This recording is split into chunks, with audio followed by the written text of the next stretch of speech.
All right, please be seated. The record will show the presence of the jury, the defendant, and all counsel. Ms. Craven, you are still under oath. Do you understand? Yes, I do. All right, Ms. Leish, you may continue with cross-examination. Thank you, Your Honor.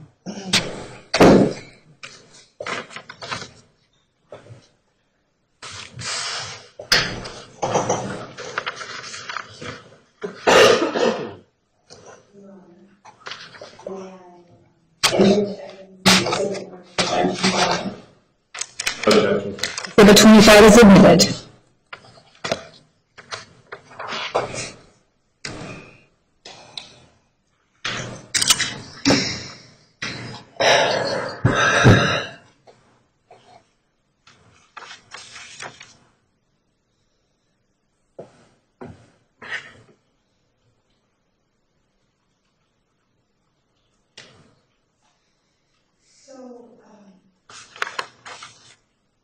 Mrs. Craven, when you shifted into signing a plea bargain agreement, these were some pretty serious life-altering decisions. Yes. And you already testified that you're not a lawbreaker, you never saw yourself. No. Correct. And that you really thought you knew everything in the ways and means your intelligence to work with the government, to lead, to connect in a way that everyone was okay. Yes. So,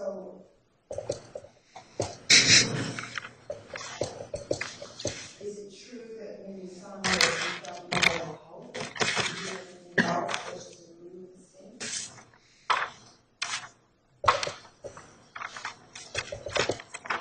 Yes.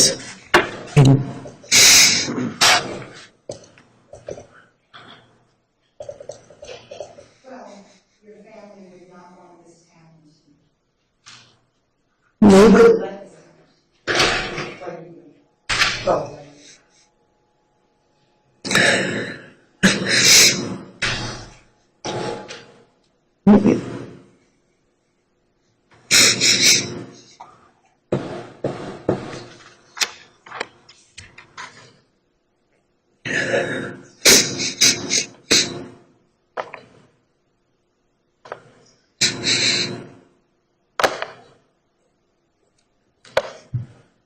So all the times that you kept going to the temple, and you weren't receiving any money, and you actually didn't have money to take home to your children and your husband, and you had to ask them to keep going to the temple because you weren't getting any money home.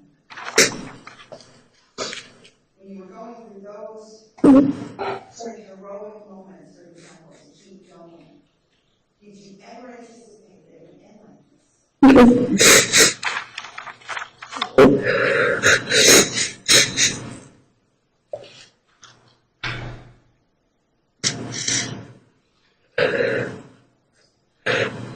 This whole thing hinges on whether or not the money given was a fee, so you had to pay a price, a specific set price, or was it a donation? And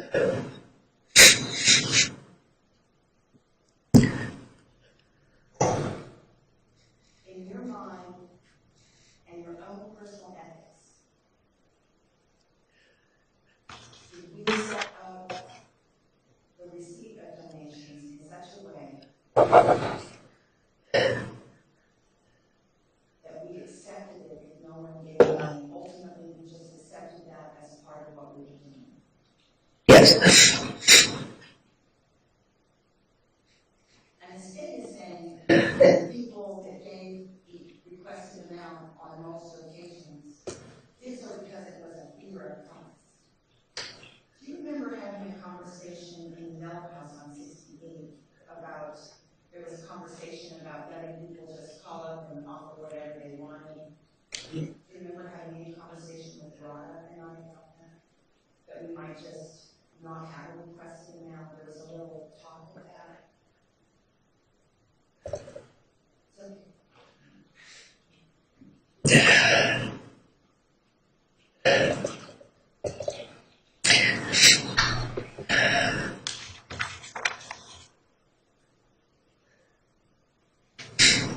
I'm sorry, I'm still trying to breathe a little bit. Perhaps I'll withdraw that question. How about this? Do you remember me telling you, we were talking about whether we could just not put any requested offering? Somebody asked us why we did that. And I shared with you that we had tried that as an experiment in Seattle. Do you remember me telling you about what happened when we did it that way in Seattle? I'm not recalling. But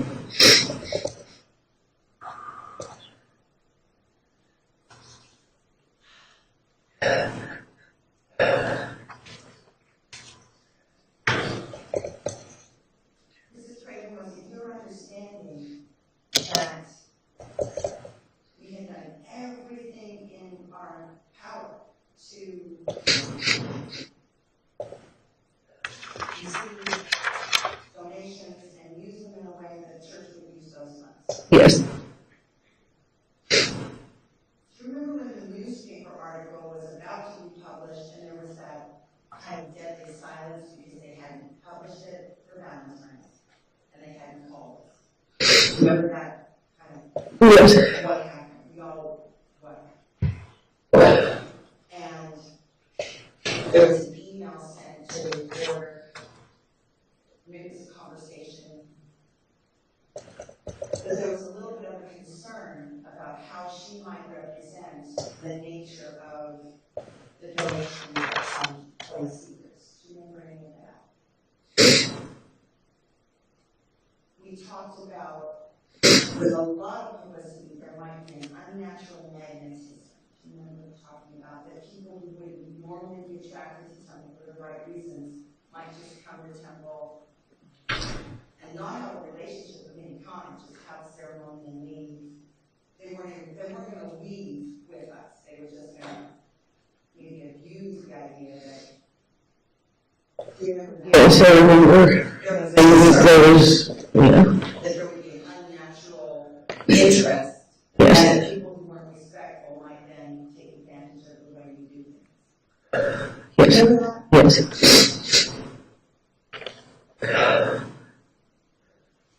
Isn't it true that if the temple went for 3 to 5 days and all the seekers didn't leave any donations at all, the temple would have just disappeared? If all the seekers just didn't leave donations, the temple would have disappeared yes, really quickly. yes,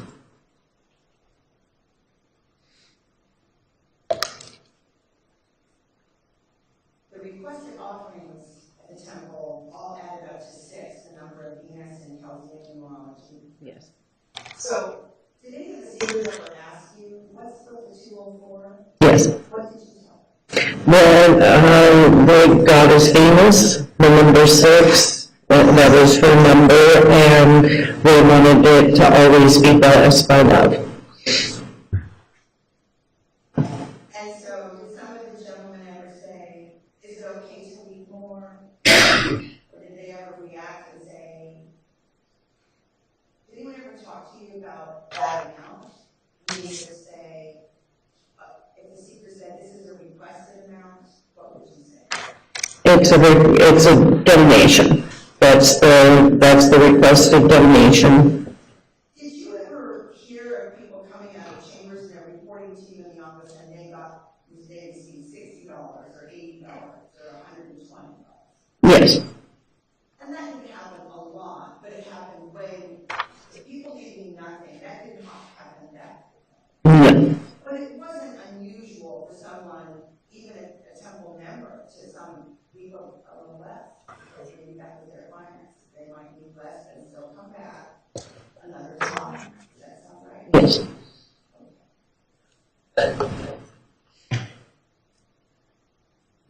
So in your experience as temple administrator, was the requested offering of $204 per hour, is that a fixed price that you had to pay to have a ceremony in the temple?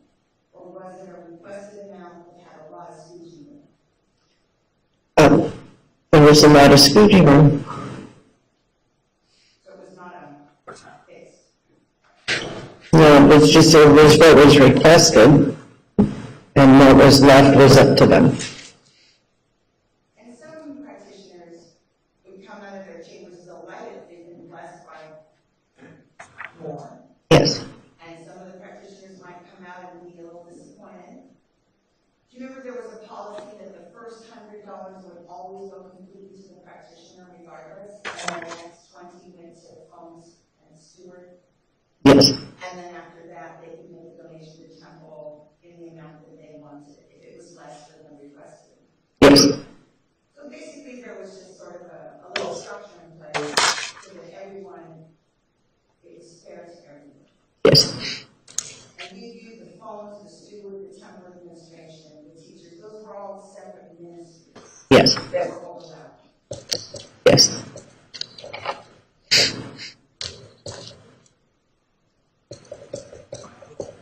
Yeah.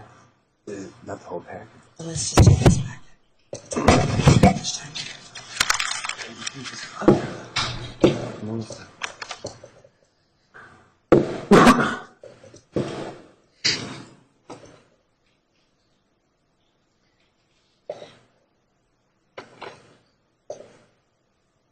So, the Phoenix Goddess Temple was weaving with the Sedona Temple. We had pretty much the same practitioners, correct? Yes, Same teachers going back and forth. yes, Same seekers. Seekers from Phoenix would go see people in Sedona to get out of the city. yes, And sometimes Sedona seekers and teachers would say, can I come and be a pilgrim and stay overnight and take a class in Phoenix? yes, When people wanted to use the transformation chamber to stay overnight, did we make a decision whether they had put a $40 aside or an offering for the steward, or did we just sometimes straight up let people just sit and they didn't know? yes, And there was a requested amount that some people did give that went to the steward, the laundry, that. yes.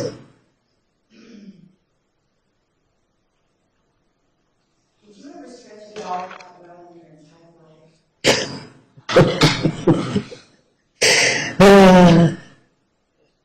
That was definitely a thing. So, it was brought up that a question from the jury that wasn't able to be asked to get back to witness about, did we have a church reader board? And we finally got the one ball out. And then we did discuss getting a church reader board. Do you remember that? And that's the board where it says church services. Underneath the church, there's like, we looked into getting the letters to go onto the big sign, Sunday services. Those the marquee, Yeah, Out front. yes, we discussed putting that up, and we found that the sign was completely concrete, and we had to have a lot of special stuff to be able to do it. yes, And it was in hundreds of dollars to put it up. It was on our list of things to do. yes, Do you remember in July of '09, we had just moved into the big building, and somebody called from the Yellow Pages asking us to take out an ad for the church in Yellow Pages. Do you remember that? Your office was in front of the Yellow Building at the time. And we were asked if we wanted to be in the Yellow Pages as a church. We didn't have very much money, but we made a decision to do so. Do you remember that? I'm sorry. It was called Super Pages. Super Pages sounds familiar. I remember something about Super Pages. And we committed to having an ad so that people could find us. Do you remember that? Other churches. Do you remember that? We didn't have very much, the reason I remember is that finances were really tight, so every decision we had to make sure we would follow through with the money. Yes, Do you remember this decision to purchase? I'm sorry, not specifically. Remembering that. I remember, I deal with Super Pages. Not striking a chord, the specifics I don't remember. Didn't we, once in a while, get a call from that on couples counseling, Sunday services? It kind of came from there, didn't it? Or was that the main? have any other acts, we couldn't afford them, right? Yes. So, but we did have a trickle of people that were coming in for church services, couples counseling, and that was, do you know where those people came from? Would they have come from that? Yes, absolutely. Okay.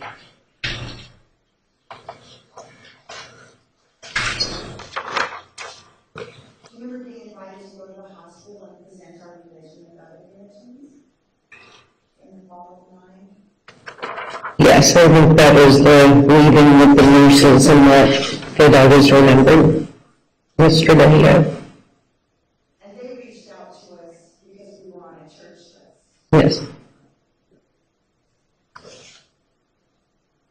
And they invited us to come in and give teachings on prostate health. Remember us having a conversation about that from a God's perspective, and then we weren't able to do the class. Do you remember anything? I don't remember that. I remember that there was, and that might have been more of a detailed conversation between you and the goddesses that were going to go as to what exactly you were going to teach and talk about, but I do remember the meeting with the hospital. And it was pretty much our policy to say yes if we were invited somewhere to talk about what we were doing. Yes.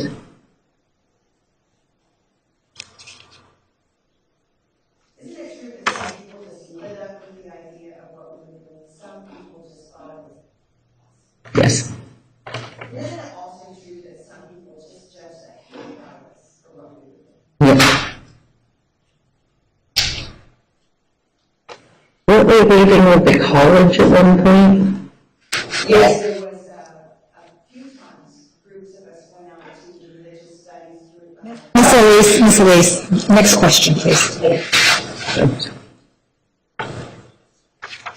So, I'd like to get into a question about whether someone on the phone could call up and say, I'd like to see Tracy. Will she do full service? What would you say if someone asked about full service? Remember? There was never a guarantee of any particular anything.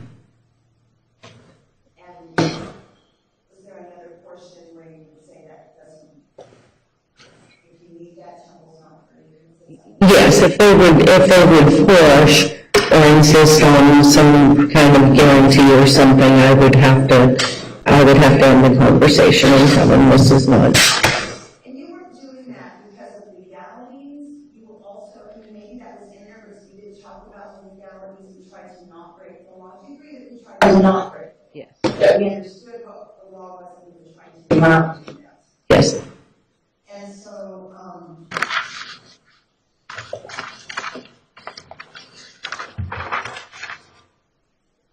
the reason that you would tell someone that they cannot come in with an expectation to do this, or this, is because it puts the practitioner in the role of performer. Does that sound right? Yes.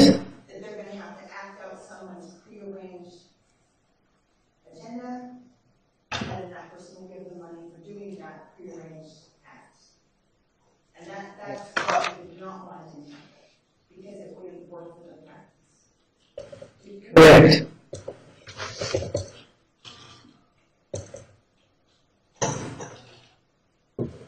There was something given by a practitioner who said that she was enrolled in school and that she wanted to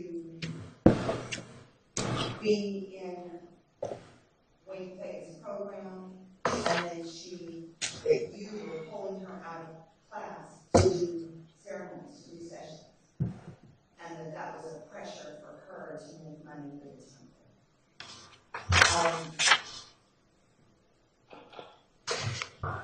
Would it be true that in general, whether someone was on call or not available, that they made that decision? They always made the decision. If they were in a building and they weren't on call, they would just say, I'm not available.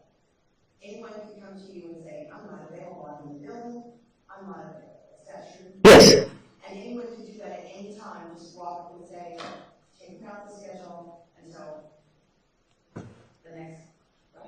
Yes. absolute power to do that.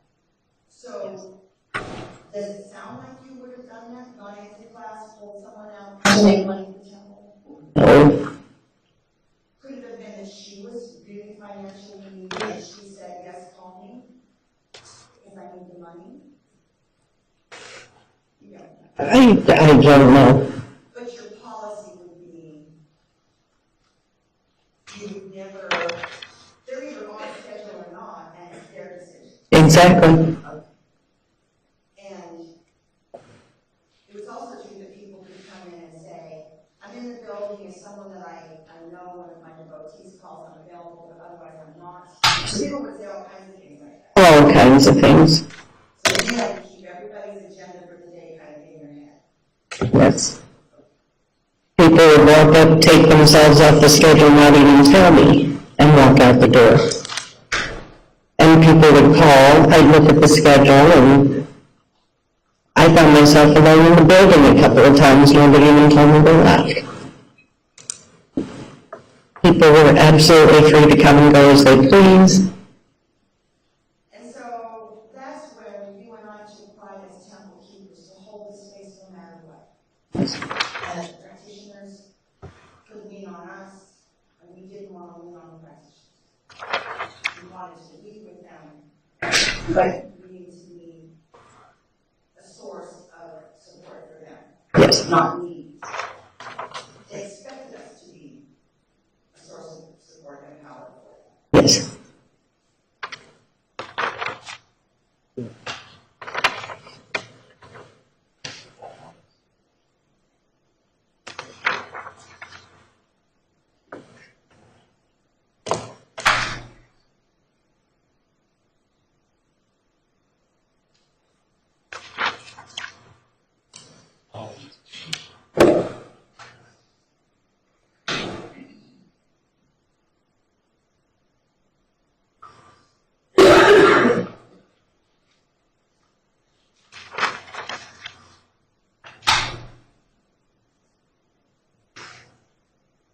Other little points.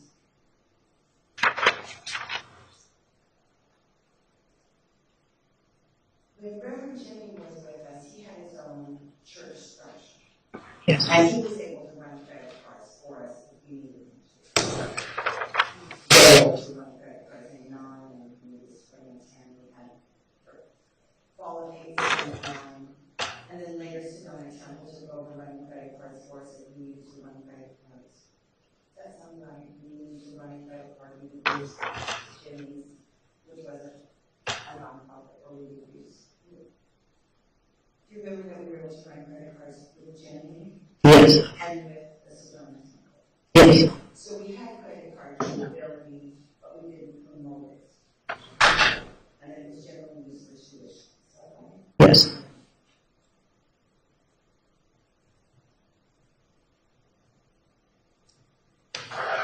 Sexual conduct for a fee arrangement.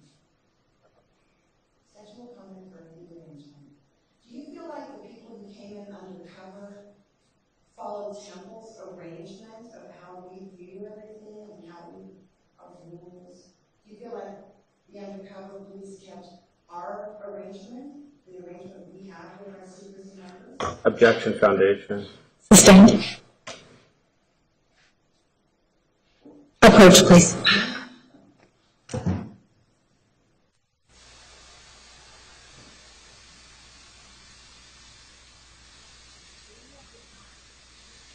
Can you hear?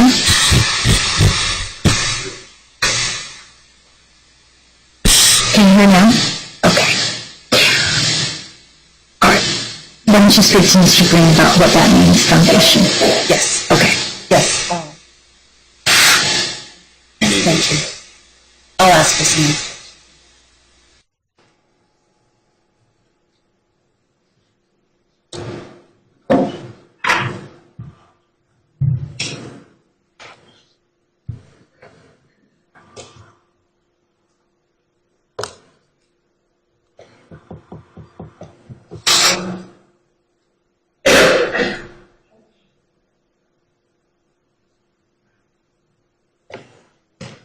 In your recollection, after the fact, three women in Temple were accused of incest. I'm sorry, I didn't follow all of that. Can you say that There again? were three women in the building accused of being prostitutes. That is the foundation of this case. Okay, Three women, Keoki, myself, and Angela, were okay, accused of being prostitutes. After the fact, you may have read which seekers were the undercover agents. Do you remember any of the undercover agents arriving at Temple? I do not.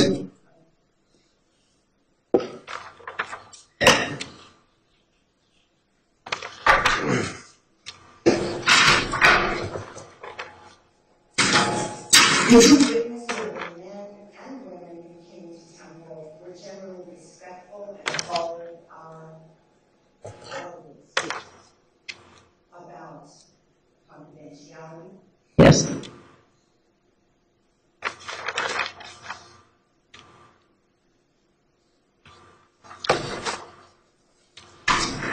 People who didn't follow those rules actually got sort of, they ended up not being at Temple.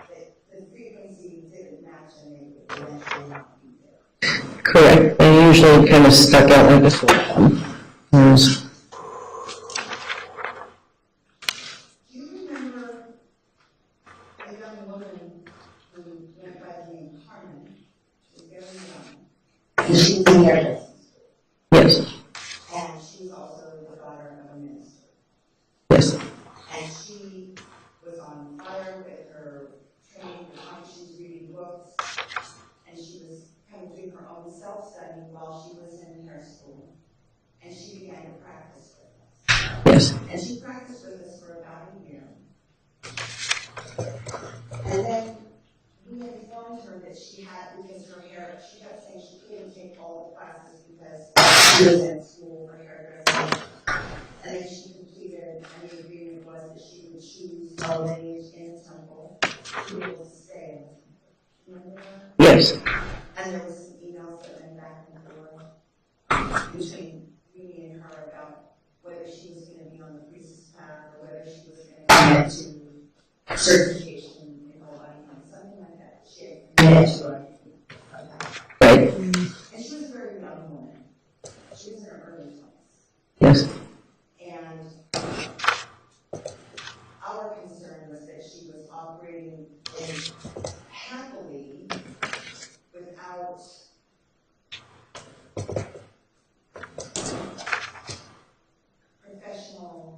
professionally honed tools. She claimed that all her knowledge came from books and videos. Do you remember that? That she didn't need to take classes or work with anyone because she'd been watching videos and reading comic books.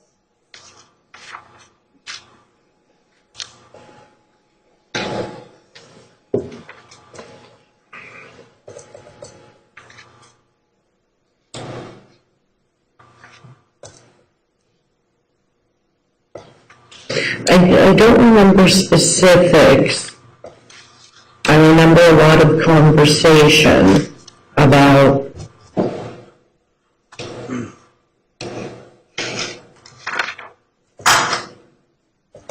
her choosing her path.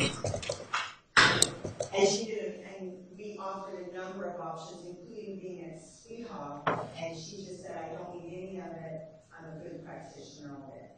Something like that. We basically offered her basic class at a scholarship tuition level, where we just covered the actual cost. Remember that?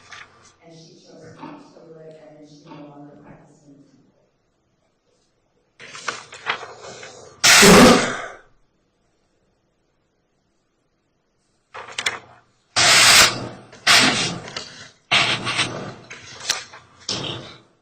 Yeah, it's not that clear. Do you remember her departing? Yes. And you just don't remember why she left? She wasn't leaving, she wasn't happy leaving with the temple. Any other details, I apologize, or not? She was young and wanted to do it. Yeah. And we had give her in, where she could get a reflection from the community.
Yes. I'd like to introduce, I was having difficulty pricing photos yesterday, so I didn't cover the exact same this. And I'd like to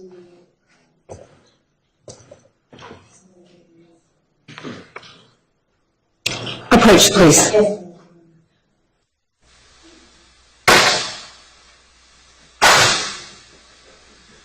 Making she's printed out pictures from that exhibit to use on the Elmo. Okay. To mark as another exhibit. All of those pictures, they just reference to which picture on the disc Okay. the picture is I see. to be a separate exhibit. Okay. Great. Okay, so that would be exhibit, the record for 225, so exhibit 225.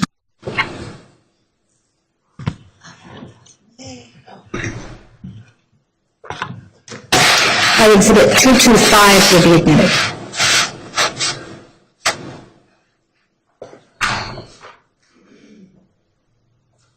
Your Honor, I would like to enter into evidence exhibit 225. I just admitted it. Okay. Okay, You may.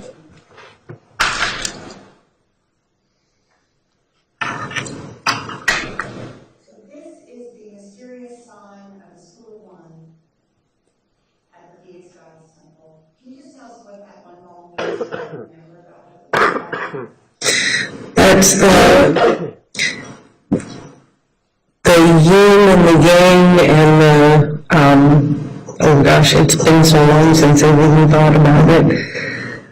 The one is the blending of all of the energies.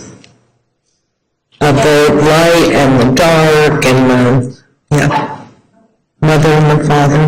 And the idea that we are all one or oneness, what's that?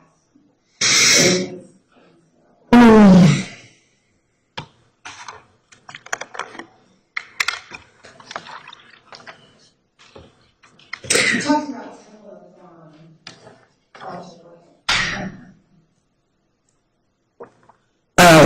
Oneness for me is, it spans the physical, the spiritual, the metaphysical, the quantum. We're all one consciousness.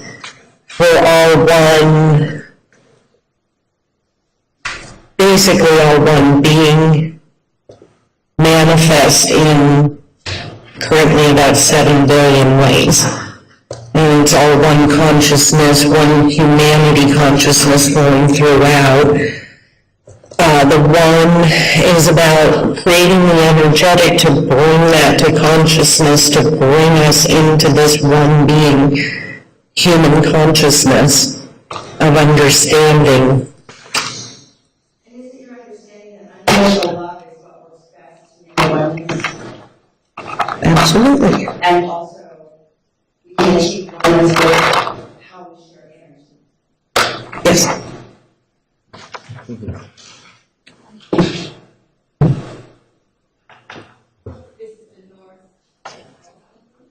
temple. I'm sorry, this is the north entrance of the temple. And beyond that was the parking lot. We had parking for about how many cars? The front and back lots.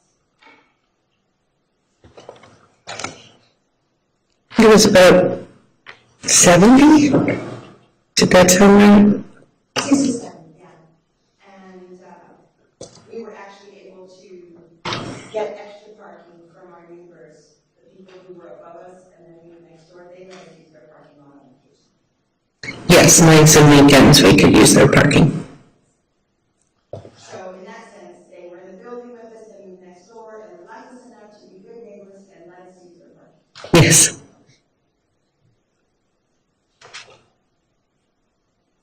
What is that? Do you know what that is? That's the media wing? We were hoping it would become the media wing, yes. And the media wing was going to do what? Well, that was going to be primarily the School of One, and that would be where the classes and the longer teachings, as opposed to the couple-hour ceremonies that would be in the sanctuary. These would be the School of One, classrooms, the books. This would also be a place where you could go and quietly read and study and like that. And we were excited because of the caliber of teachers that were flowing through. We were going to get them to lead teachings and be part of the School of One. Yes.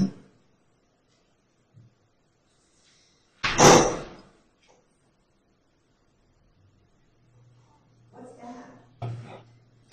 That's, well, we have different ideas of directions. To me, that was the north entrance.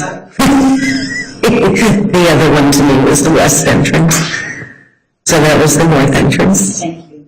And what is the pole? What is That's our main pole. And do you remember the Beltane tradition? What is that? Tell us about that. What is that pole and why is it bent out there year round? The Beltane tradition of the ribbons on the poles is about the weaving. It signifies all of the weaving, that each person in the ceremony would hold a ribbon or whatever material from the top, and you all wove in and out, and that wove around the pole, and leaving it there for the significance of our weaving and our sisterhood and our ceremonial. Thank you. And do you remember the tradition was to weave on top of the same pole year after year? Yes. We didn't have that luxury for a couple of years. And also, the pole is actually a fertility symbol, is it not? Yes, It's the male fertility symbol. yes.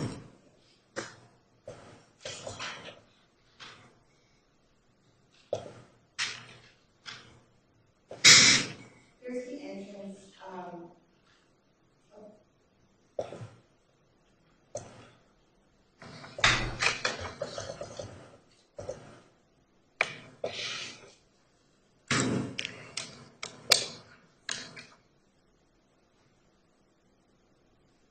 Just want to talk briefly about how many different kinds of people were weaving in the temple. At any given time, there'd be dozens of business cards on the shelves and on the table there. Yes. And I do remember some of them, some of the teachers would come in and move their cards to the front and somebody else's around. It was kind of a fun little thing. Everybody, we had lots of people leaving all of their things. And so it's safe to say that our community was in fact weaving with the outer community. Lots of people in the outer community were interested in the theme sites Yes, and the school yes, and the still in. yes.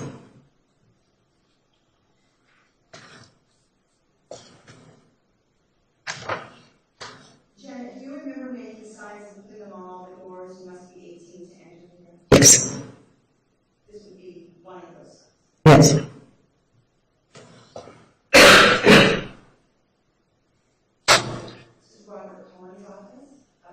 different.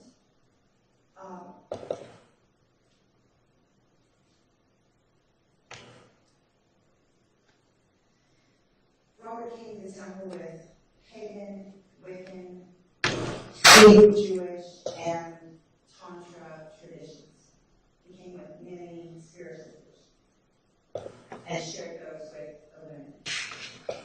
And we kept this office for a priest or reverend, a father, brother figure in temple, because we knew that was important for the women to have that relationship, someone witnessing them. Yes. So the priest or the reverend, the men in residence were expected to witness the women as divine Yes. and to help them achieve being divine. Yes.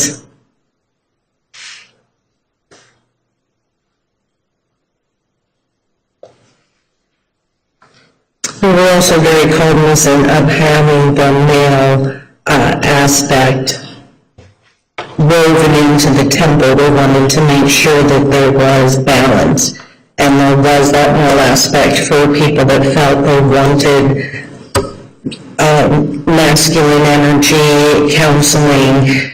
It's part of that oneness, part of that weaving, part of that everything available. Do you remember there was a seeker, there were some seekers who came to temple whose personal energy was alpha male. We had a few seekers who were alphas. Their general thing was, I'm always in charge, I'm the man. You remember? You had a few like that? Certainly. And there was discussion because some of the practitioners said, we want this person blocked from temple. And other women were saying, those were the best ceremonies, sessions, healings I ever experienced with a seeker. Do you remember that? That one seeker could totally upset one person and totally thrill another. Yes. So that's kind of why you said that we made these charts about what people will or won't do, what they're open to, but you never really referenced them after they were made. Not really, no.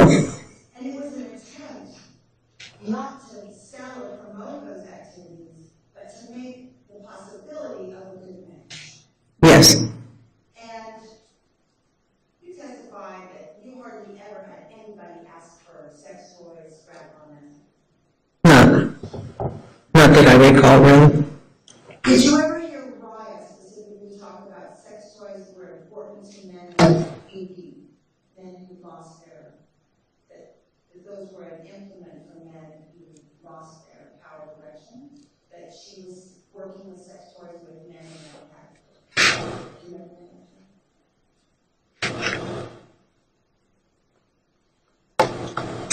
Yes. You said Vaya. I also remember Rada speaking of that as well. Yes.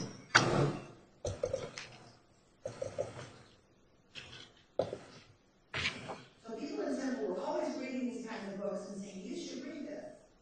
Yes. Walking books. Yes. There was a big library where you could leave books, take Yes.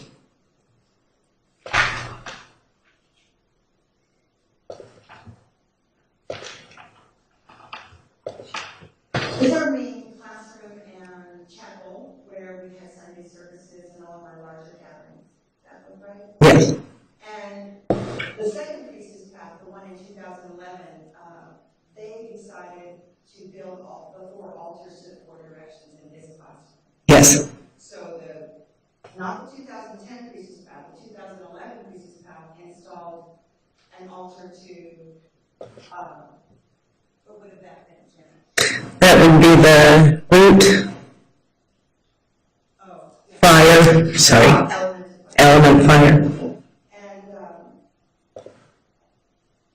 Or south. about that. That's the north earth.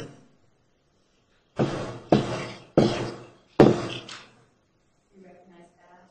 That would be the east air. That's a close-up of The fire south. So we put fire and passion and love on the same altar. Yes. We do not want to separate love from sexuality. The chakra teachings, we connect love. I'm sorry, my thought was, why would you? Okay, all right.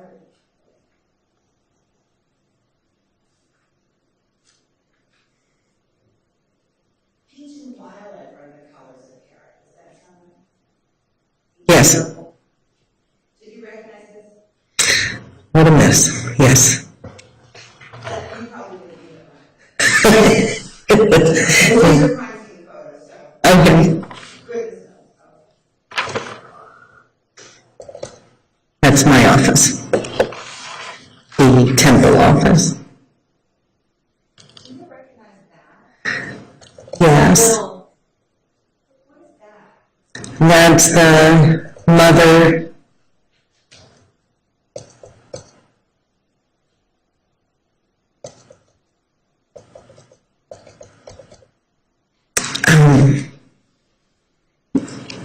The little mother goddess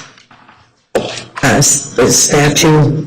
Was gifted to you in ceremony Yes. because you were holding the flame in the center. Yes.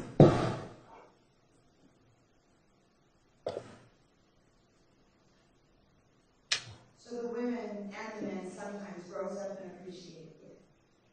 Yes.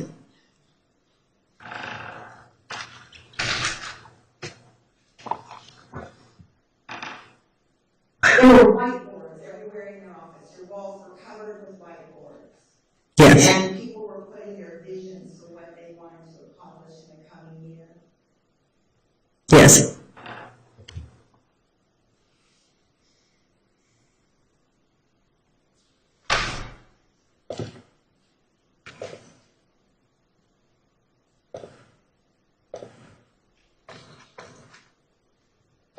This was 2011. We were coming up on 2012 and December 21st, 2011, and we wanted to prepare for 2012.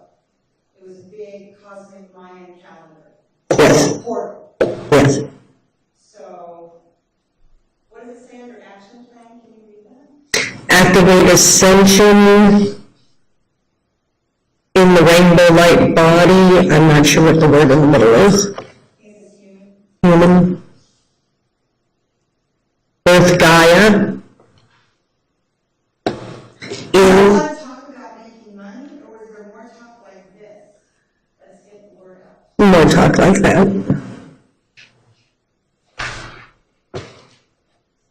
Is there a certain amount of faith that eventually the support would come?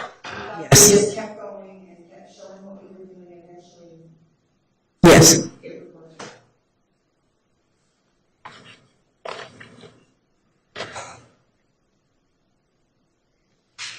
Do you see where it says declaring legal status? Is that one of the classes in Foundations of Right Livelihood? Do you know that? Yes. Yeah. And what was that? That was a component of Foundations of Right Livelihood. What were you supposed, what was declaring legal status? Each practitioner was going to declare their particular legal status if Many they. of them did already, but we were working on getting everyone to do it. Yeah. Yeah. Do you remember the different types of legal status that our practitioners had? Do you remember any of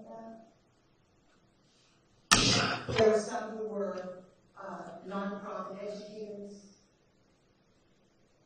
some who were in church model. Judge, she's testifying. If the witness was asked if she remembers, doesn't answer, and then misleads the Sustained. the answer. Sustained. Wait for a question. Next question. Okay. There's some notes here about Alpha and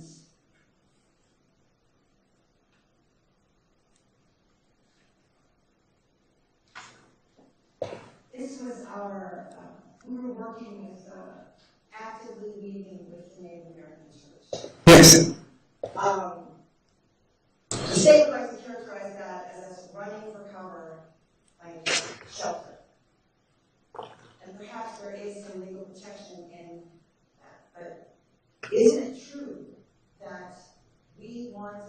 sought a father energy to balance all the female energy of the girls.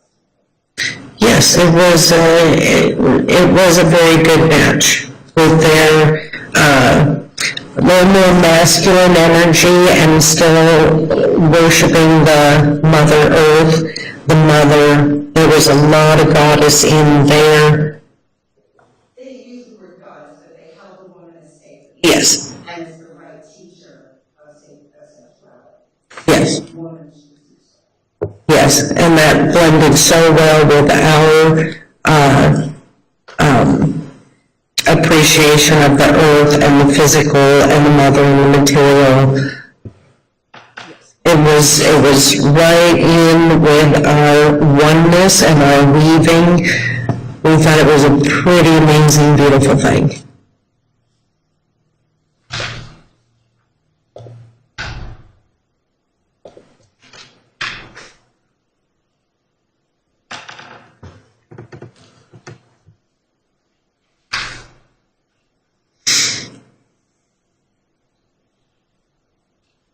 Do you know what a temple trinity is?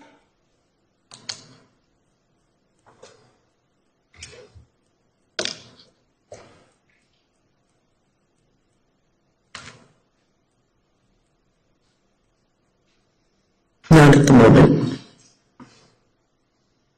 We worked with the Fibonacci sequence of 1, 2, 3, 5, 8. Remember that?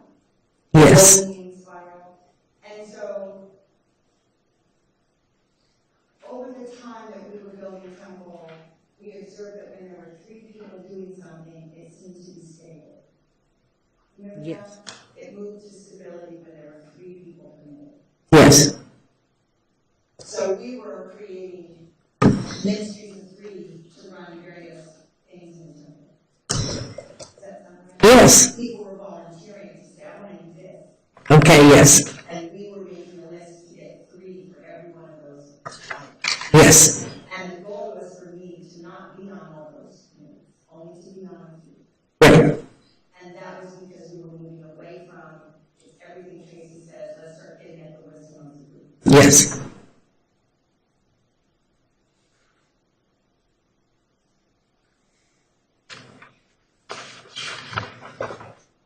Whose vision board is that? That's mine. What class, where did you make that? I made that back in, would have been around 2001, in the communication course with Landmark Education. And so when your daughter,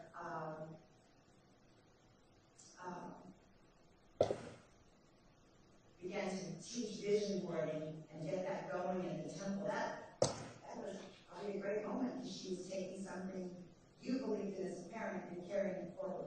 Yes,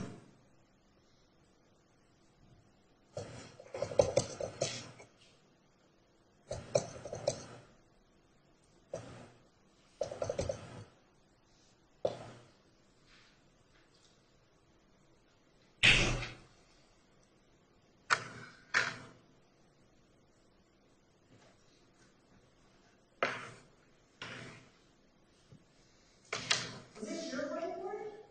Whose whiteboard was this? Some, the administrators each had a whiteboard, is that true? So they could write their goals and other people could see it. yes, Was that one that was created by, you know who created this one?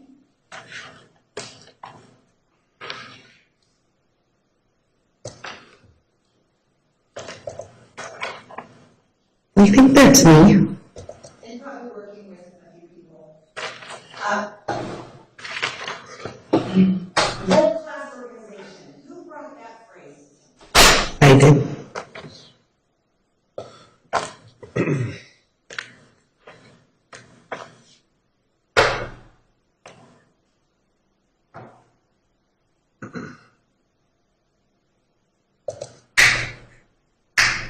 Part of the reason there was never any money is to be a world-class organization, we had to keep spending money to make things better and better and better. Yes, We would think we were done and we find out that Yes.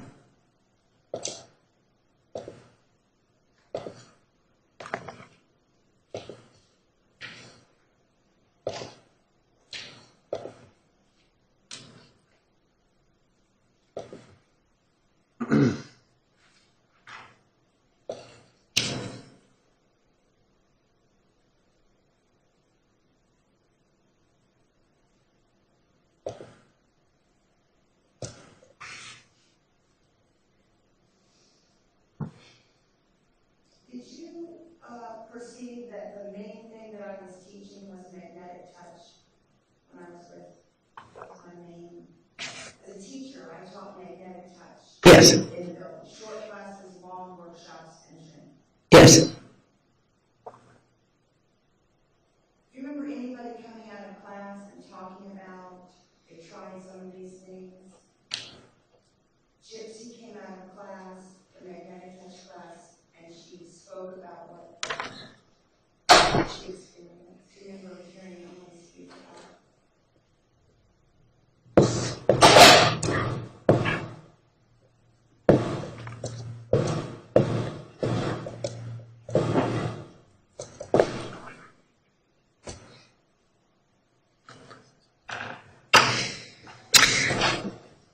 I do remember Gypsy being ecstatic from what she had learned.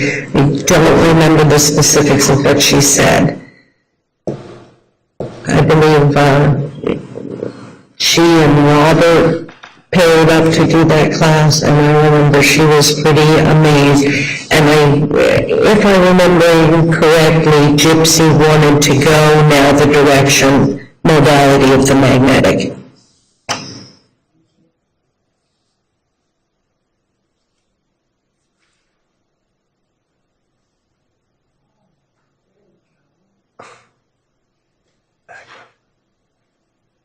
So Janet, everybody had their own practice in temple. Some people were hardly sexy at all, while people were more sexy. Do you agree? Yes, And how they approached the work. yes, And the temples bought very expensive coconut oil. Do you agree? yes, We flew it in from somewhere. yes, And the reason we did was because dozens of clinical studies have shown that the raw coconut oil molecule absolutely smothers, kills, destroys all kinds of viruses, fungus, bacteria. Do you remember that? yes, And so Temple made this commitment to always buy the highest quality of raw or cold pressed coconut oil as part of our safe practices. yes, And we also told everyone, we don't know if you're having any kind of need for a condom there, we're not providing condoms, correct? right, However, Temple mothers had a few in the office. Do you remember why that was implemented, so that someone who doesn't usually have them or want them, or does have them, we kept some in the office? Remember why?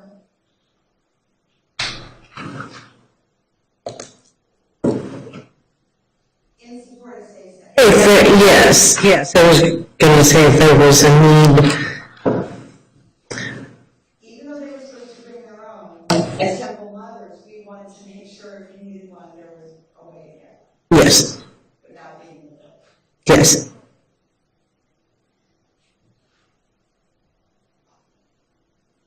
We were just in support of freedom and safety.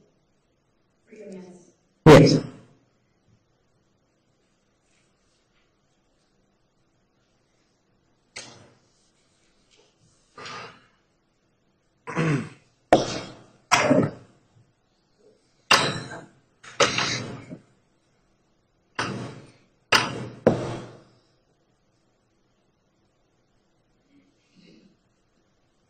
We had robes, so people could get to the bathrooms without exposing themselves.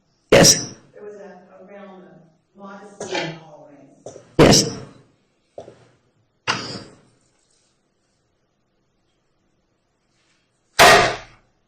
It's also true that many of the gentlemen love to gleefully go in and out. Remember that? yes, When we moved into this big building, was there even one shower? No, we had to So put, while in the building, the temple had to put in a shower, yes, eventually put in another one, yes, and put in the Pearl of the Ocean water ceremony. yes, They installed hot water heaters for that. yes, We had to pay for it. There was a lot of tile work done. yes,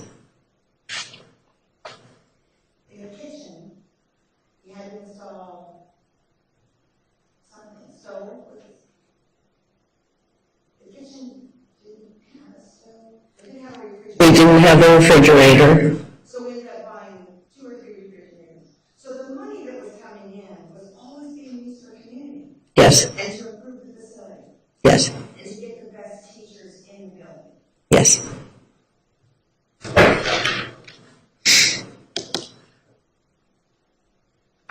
One of the bathrooms, do you recognize that little basket, the little picture there? See if I can make it look. Yes, Okay, what is that? that's for the moon jars. That was a particular ceremony, ritual of saving the period flow and using that in a moon ceremony. So inside the basket is what? The sealed jars. Little cobalt blue jars. Yeah.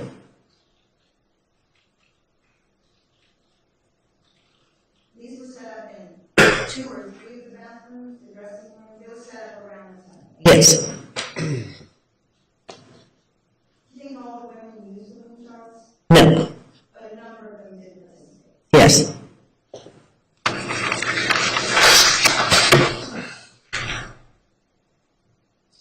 When the body is sacred, the fluids are sacred. Yes. So we treated the fluids of the man, the fluids of the woman as sacred Yes. because it contains the DNA of life. Yes. This particular ritual, they were concerned because the fluids are sacred, that it traveling in the waste system throughout the city and mixing with the other waste actually affected your energy. So we should not put our sacred fluids into the sewer. Correct. And Naomi of Fiji gave a teaching about that from a distance. She kind of Yes. accomplished that. So the code of who you are is in these fluids, Yes. and you don't want them in the sewer.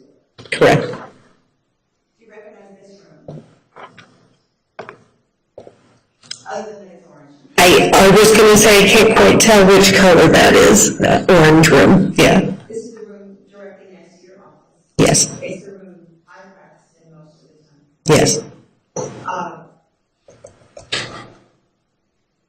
This was dedicated to the Hindu religion. Do you recall that? Yes. They had a Hindu theme, and that's because they worship the divine pairs. Yes. Father plus the mother. And Yes. so it had art from India.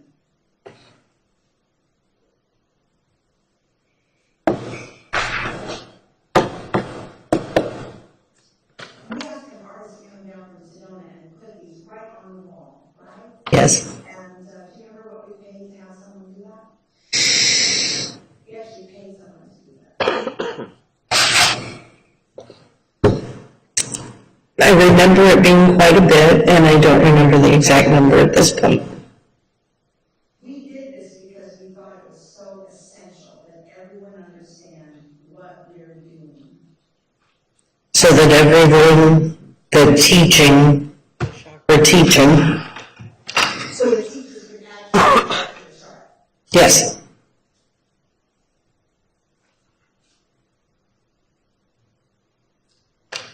So the orange room was associated with the belly and the mother. And the green room, what religion was in the green room? this was Asian, Buddhist and Taoist. yes, And this was the chakra of the, what color is green? heart, What's chakra? heart, And so we gave the heart chakra to the Buddhists because their whole Yes.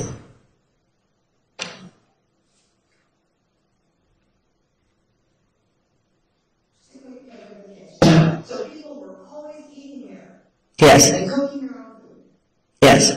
early and late, Yes. both kitchens. Yes, we actually had to have rules about cooking particular items at particular times because of odors could be considered distasteful. Not everybody loves broccoli, that type of thing. So we asked that things that were more aromatic be cooked when there weren't classrooms and things like that.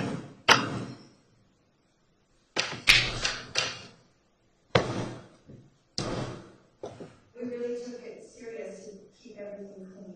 We had a couple stewards and people who did laundry full time. Yes.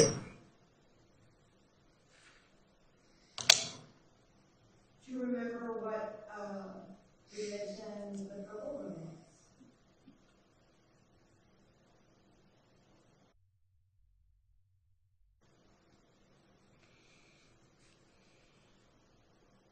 This was the Druid pagan room. Does that sound right? The enchanted forest?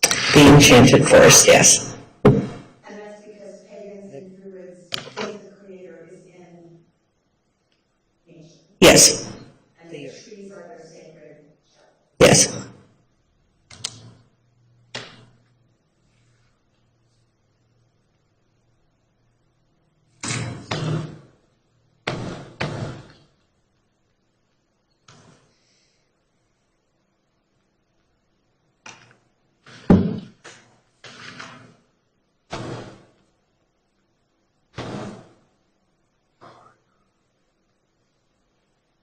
So do you remember this was the entrance and then we turned it into an exit lounge? Yes. So as people were leaving the temple, they might meet other practitioners and staff.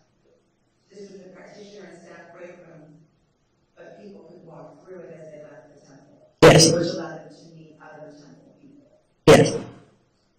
And we offered people water, bottled water on the way out the door, Yes. hot tea on the way out the door. Yes. So much. We kept that refreshment area and people could relax as they're transitioning back out into the world. Right. So temple made a cushion of time to bring you in and a cushion of time before you had to, so you could integrate what had happened. Yes.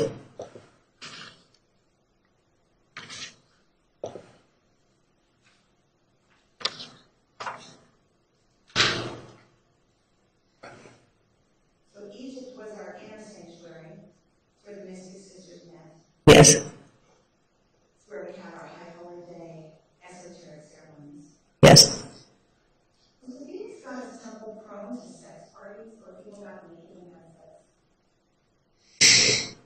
It happened once or twice. I'm not prone. It wasn't a common. Did you ever schedule anything? Not to my awareness.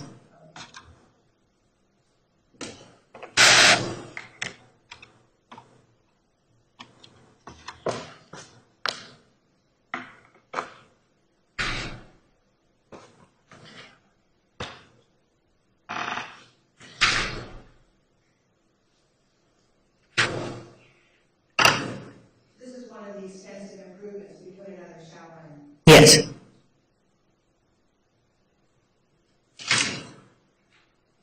And that one was built a certain size so that two people could shower together. It was made extra big. Yes, also to accommodate our larger seekers as well. And it was our handicap. Yes.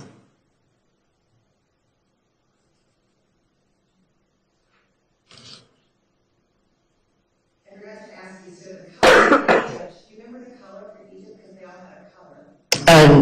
Gold and black and And black is the color of the mother's womb. yes. So we saw the elephant, and do you remember what room this was? This was the animals and plants.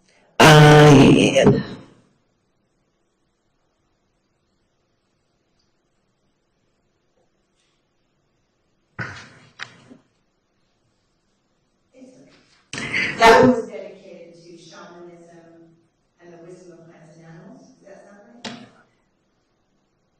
Yes, the yellow room, yeah, They had an animal theme, an African theme, actually. yes.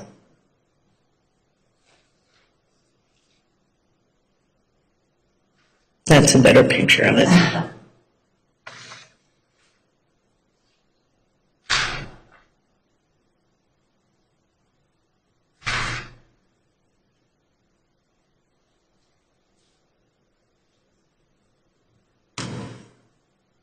People were asking for water ceremony the entire time Phoenix Goddess Temple was open. Do you agree? Yes, They were asking for water ceremony.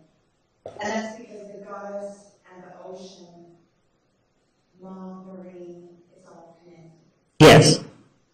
And so, do you recall how we finally got the money to buy the tub for the Pearl of Ocean? It was do you remember who stepped forward with the money to buy the tub?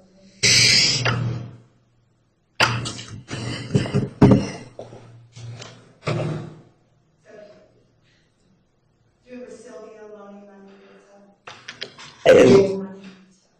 Yes, Sylvia, I was thinking of the tub as a very specific, that single item.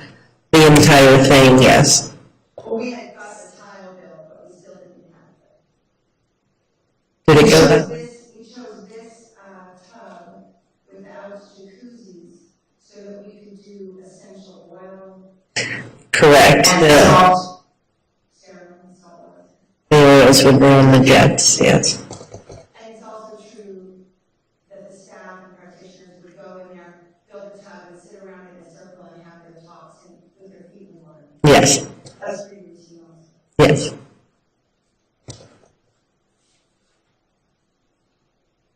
Do you recognize this? From the white? Do you remember anything about the white room? That was the Mother Mary room.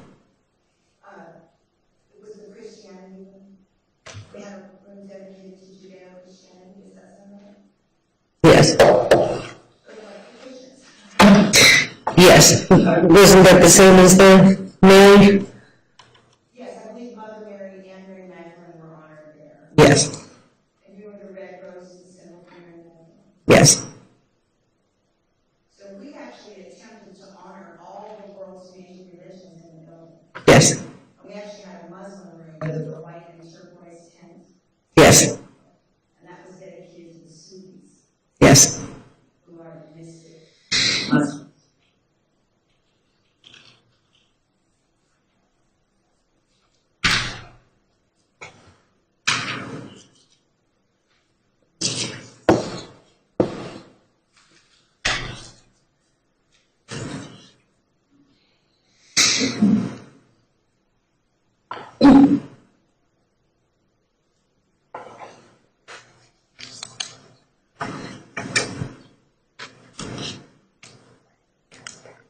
Did you believe at any time that you were at the Phoenix Goddess Temple, that you were breaking the law? Did you think that you were doing everything possible to distinguish the temple from some sort of act of prostitution? Yes, We were actively separating those. yes,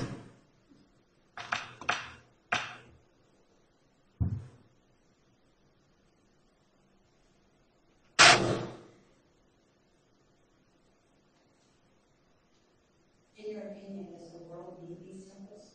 yes. Thank you. All right, redirect.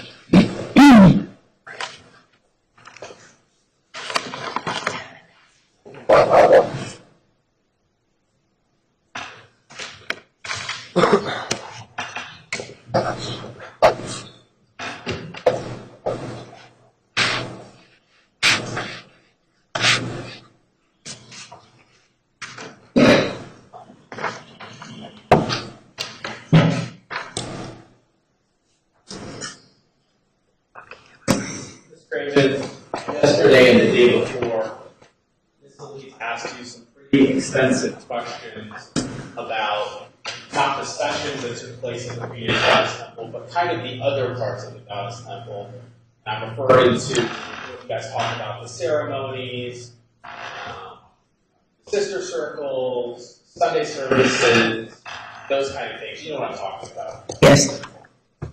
Would it be fair to say that that's the part of temple you really enjoy? Let me ask you differently. When Miss Elise asked you a lot about those kind of things, your demeanor was such that it kind of made you happy talking about those kind of things. Would I be correct that those are the things you enjoy? Yes. And fair to say you enjoy kind of the sisterhood? Yes. And would I be correct that in a lot of those things that I just mentioned, the ceremonies, the trainings, the teachers coming in, the sister circles, that the worshiping of the goddess and the goddess embodiment that was integrated into a lot of those things? Yes. Would you also agree with me that a lot of what I just talked about, that was not unique to the Phoenix Goddess Temple? And what I mean by that is, at the time you guys were in operation, there were other goddess temples in this country. I think Ms. Elise mentioned one in Orange County, but there was also one in North Carolina. There was one in Ann Arbor, Michigan. You're aware there were other temples, correct? Yes. That worshiped the goddess and did some of the similar things we talked about. Somewhat, yes. You are also aware that at those temples, they did not do the sacred sexuality part of what you guys did at the Goddess Temple, meaning they did not have strangers coming in off the street doing the sessions that you guys did at the Goddess Temple. You're aware of that, correct? Yes. So would you agree with me that it is possible to run a Goddess Temple, do all of these sister circles, ceremonies, teachings, trainings, all of these wonderful things that you talked about all yesterday and the day before, and have no sexual conduct going on?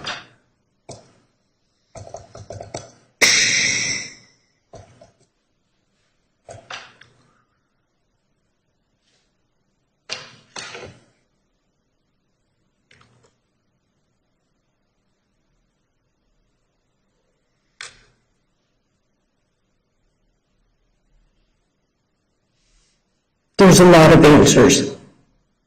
Okay. Would you agree with me that these other temples are able to run and operate and do a lot of things I talked about without doing the sex part of it?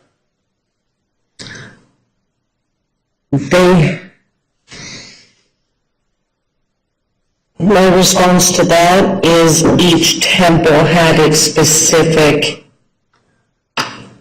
direction, its specific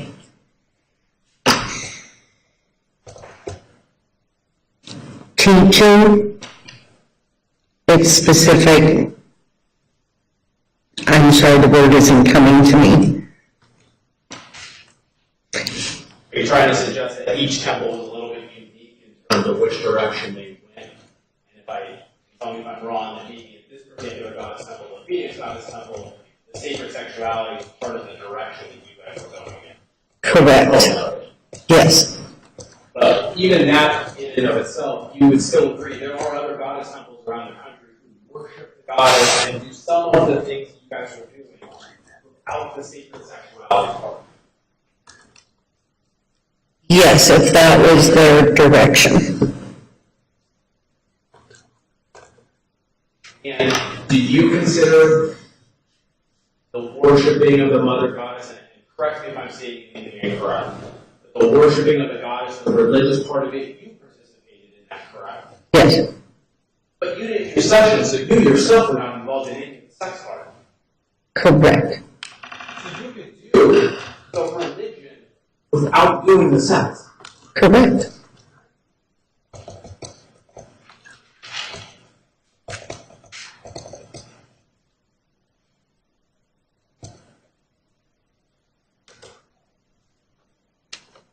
Ms. Elise, during cross-examination, asked you a question where she told you, wasn't it the business plan in the Goddess Temple that we took the money from the men and we used it to fund all of these other things? Remember her asking you about that? Yes. Would you agree that that was kind of the business plan of the Phoenix Goddess Yes, I'm not sure about the word took, but the money that was left was used to fund programs for the women and the empowerment of women, yes. So it's fair to say that all of the things you talked about yesterday and the day before, the ceremonies and the teachings and all of that, that was funded by the men seekers who were coming into the temple and leaving money after the session. Quite a bit of it, That's yes. how that was funded. Quite a bit of it.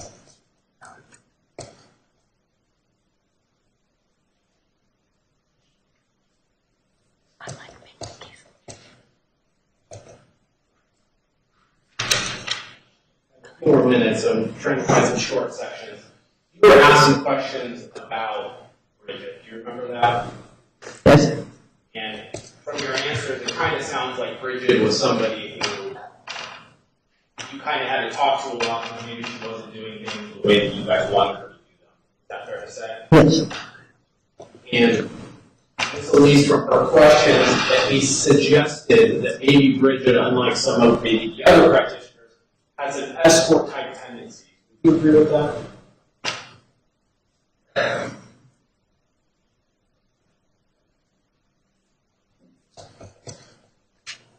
I am not personally familiar with the escort, so I would be making up what I would consider an escort tendency to be.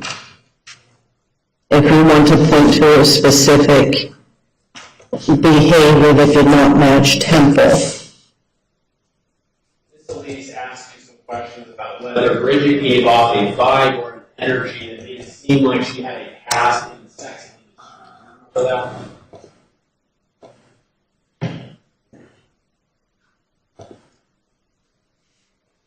Do I remember the question? Correct.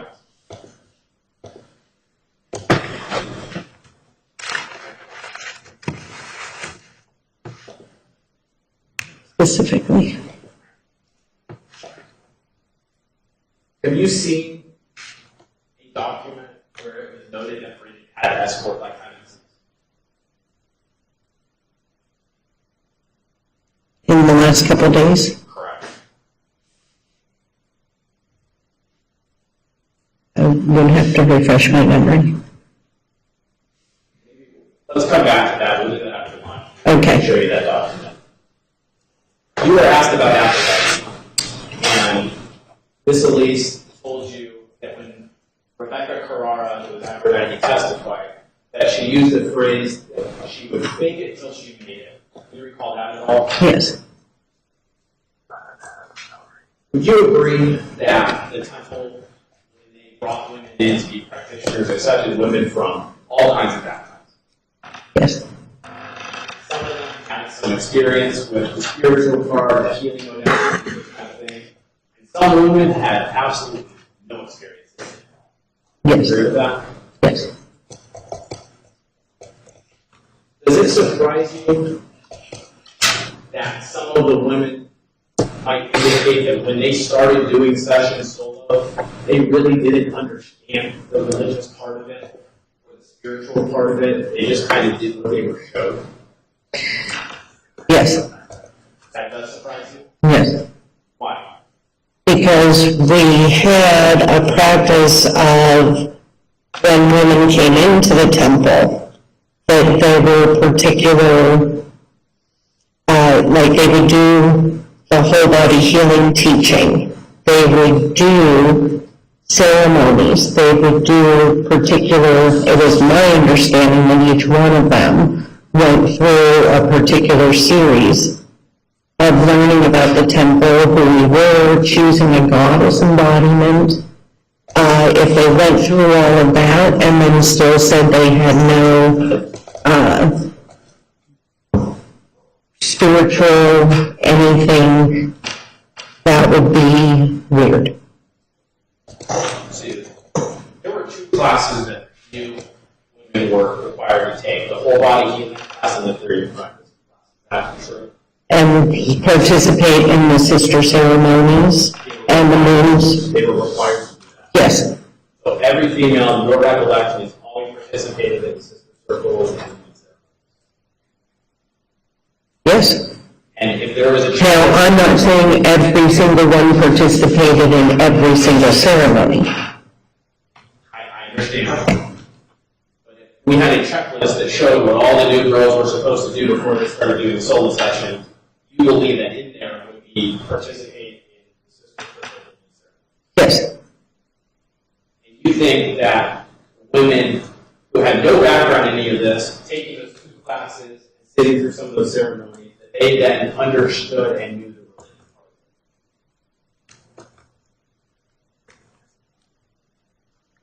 I guess I can't speak to that. All right, we're going to take the new recess, ladies and gentlemen, 1:30. Please remember the admonition. You're excused.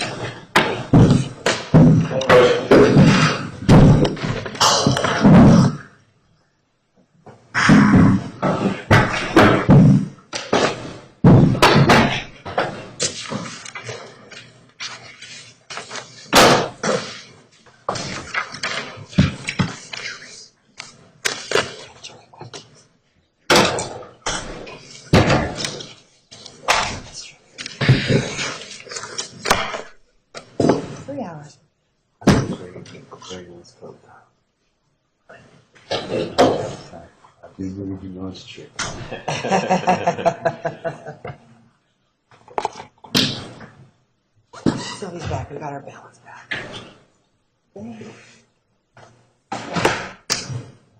Okay, I'm going to go turn this in, these exhibits.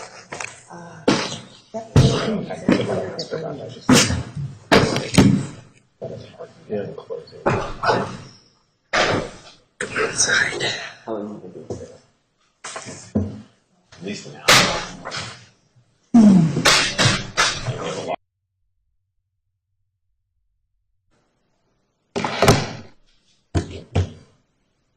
Okay, go on the record will show the presence of the defendant and all counsel. The jury is not present. Mr. Sandwich, you have a legal issue. Judge, there's one piece of evidence, or not really a piece of evidence, but information that I want to bring in at this point of the trial.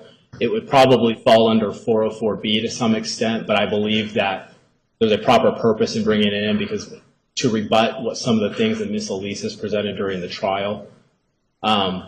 Ms. Elise has presented during the trial multiple times with multiple witnesses, and very much so with Ms. Craven, that they had no reason to believe they were doing anything illegal. They had been told everything was fine. They were out in the open. No reason to believe they were doing anything illegal. Well, the information that we have, Judge, that I'm seeking to bring in, it's already come out that Ms. Elise was part of a Seattle temple before she came to Arizona.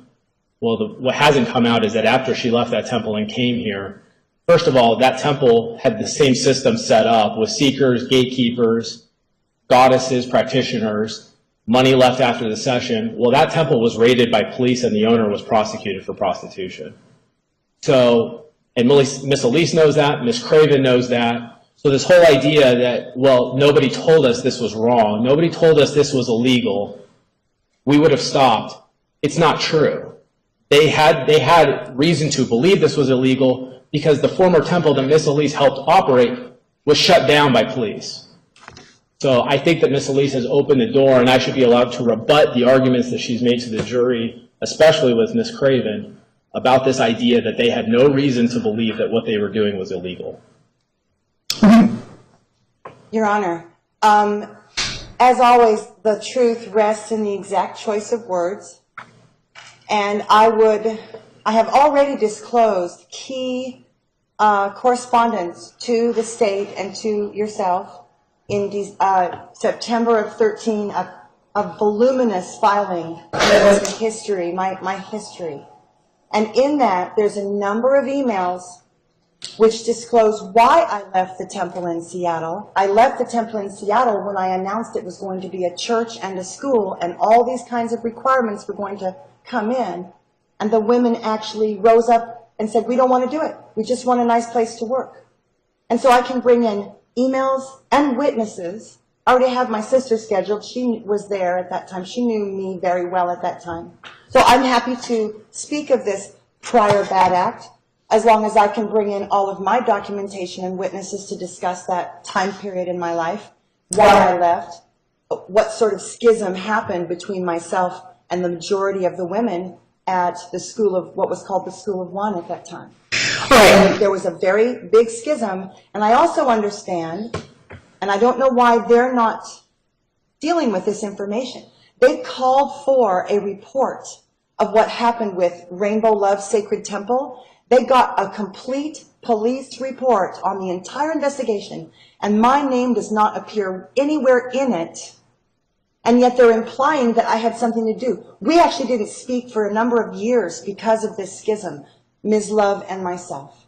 Okay. So I'm willing to stipulate that they can bring this in as long as I can bring in documents and witness discussion from that time period. Mr. Simons, do you have information that Ms. Elise was actually charged? No. I know that she was not charged. She had left the temple at the time that Seattle did their investigation and shut it down. The reason I think it's relevant, Judge, is because, and we have documentation to show this as well, their system of how they did the sessions at the Seattle temple is identical to how it was being operated at the Phoenix Goddess Temple. Okay. So Ms. Elise may be right that the spiritual part and the religious part wasn't necessarily at the Seattle temple, and I won't even dispute that. But she was aware of the sessions and how they were operating, and the fact that that was deemed illegal in Seattle. Your Honor, I will intend to use the same exact evidence to prove that the City of Seattle Police Department chose not to prosecute me because of my sincerity. There were classes, there were teachings and trainings, and I have a lot of information about why I left when I did, and I did so because Sedona called to me as a piece of geography, and I was called to a higher purpose of establishing a school and establishing a temple, and doing so on sacred ground in Arizona. And so everything you're saying, let's talk about Seattle, the Seattle era. I am happy to bring in, Your Honor, I have emails and photographs of the Mystic Sisters, our ordination in 2005. So let me just make sure, Ms. Elise, you're not objecting to the state inquiring of Ms. Craven about what happened with the Seattle Goddess Temple. Is that correct? Well, I don't believe she knows hardly anything about it, and I want to say this.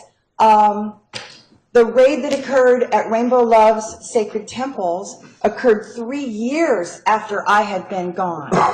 And many people said that many things that were the same as when I was there, it changed a lot.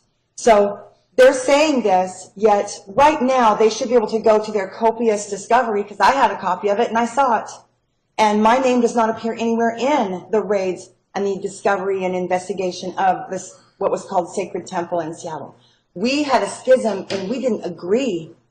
I was requiring sister circles and all kinds of things, and there were a number of women who said, it's just too much work, and I said, I'm leaving then. And they're like, okay, bye. That's basically what happened. And I can prove that, and I would love to prove that. If you want to let me extend and we'll talk about the Seattle period, I'm happy to do it.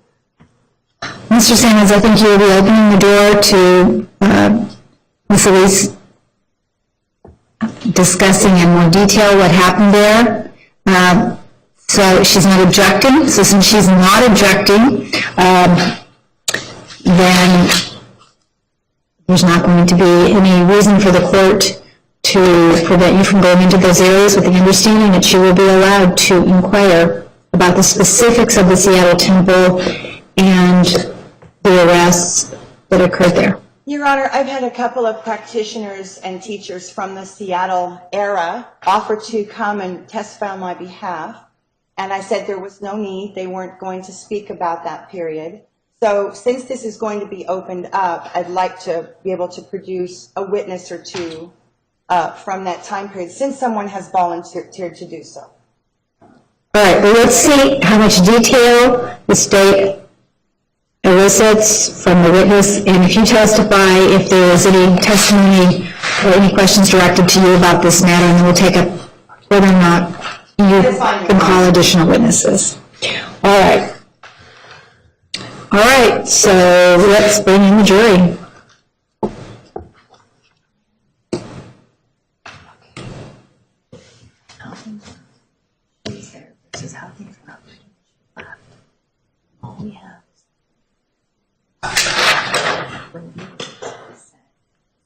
I think there's more than you think there is.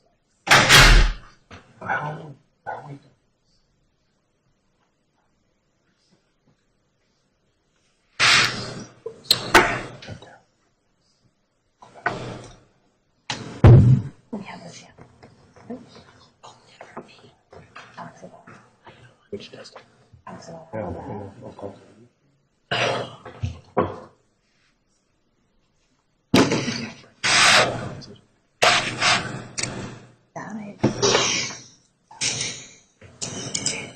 just don't remember.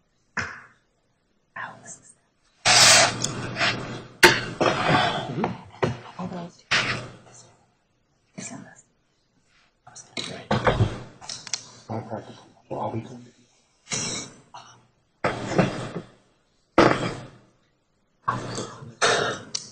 You have them lined up for how much they can.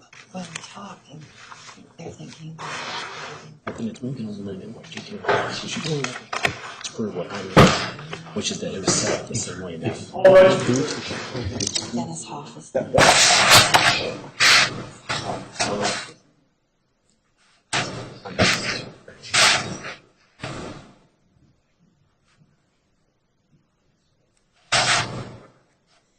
I think this is Go ahead. We trust you. All right, please be seated. The record will show the presence of the jury, the defendant, and counsel. Mr. Sammons, you may continue with redirect.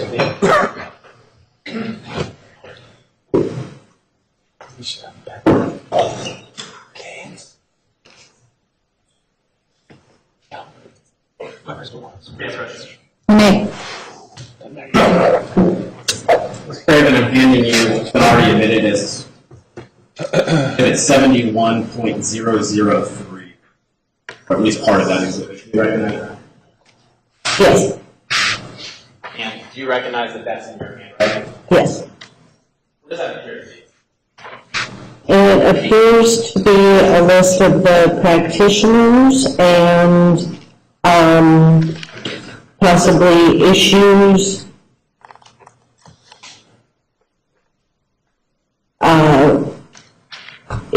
or complaints or things like that with each of the practitioners, maybe things that needed to be addressed. And looking at that, is there anything that gives you any idea what kind of time frame that would be?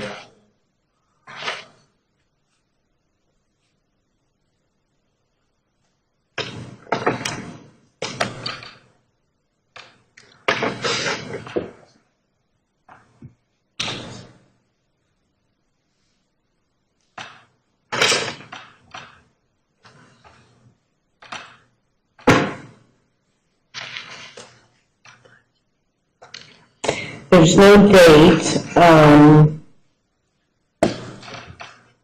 could only go by the names on here. Let me ask you another question. Is Bridget one of the practitioners on there? Yes, I had mentioned earlier before lunch that I was showing you where you had possibly seen a document that had the name Bridget and indicated she had escort tendencies. Is that document? yes. Are there any other, strike that. You go to the last page, is there at least one other goddess that's also listed as having escort tendencies?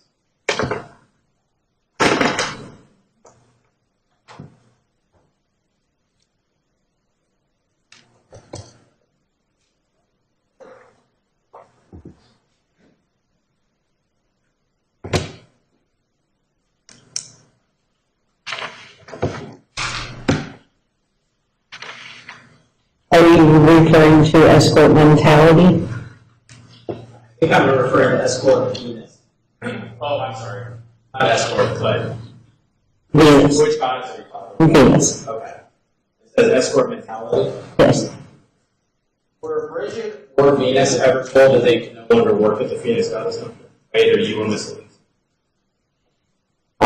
There was discussion. I remember there being discussion about Bridget, Venus. There was a discussion with Venus where what was,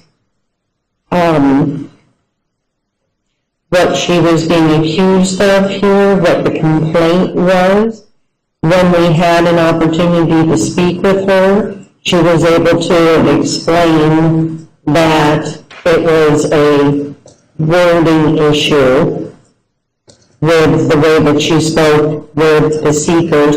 That got cleared up. Bridget,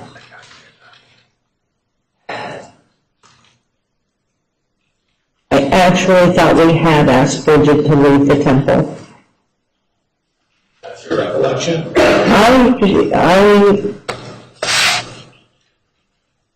There was, my recollection, there were so many issues with her, so many complaints from the other sisters, about her not leaving properly, that I don't remember her being at the temple at the time of the raid. I recall Ms. Elise asking you a question about Bridget and saying, isn't it true that we wanted her to go, but she had 3 young kids, and so we allowed her to stay practicing? Recall that?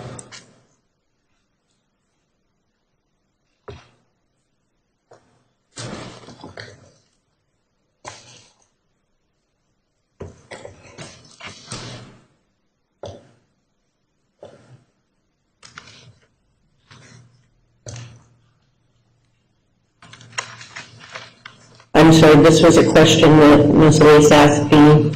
Correct. Do you recall that?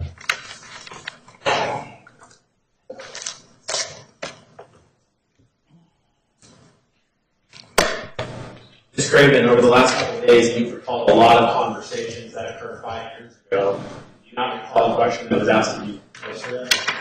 There's been an awful lot of things going on in the last couple of days, and this is what I would consider a rather stressful situation, sitting here and very emotional. So I apologize if I'm not recalling every question that was asked of me yesterday. There's no way I could recall all of these things. So I will acquiesce that indeed she asked that.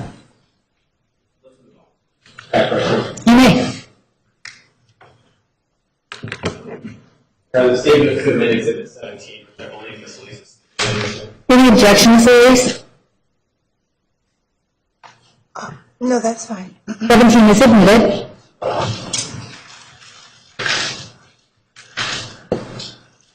Do you recognize that document?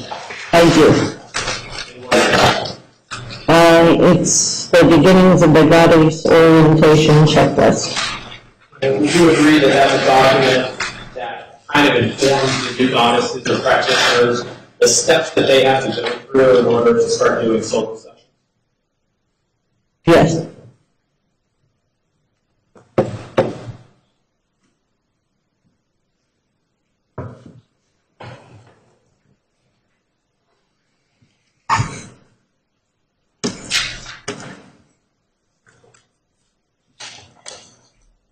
For the record, I'm showing exhibit 17 to the jury.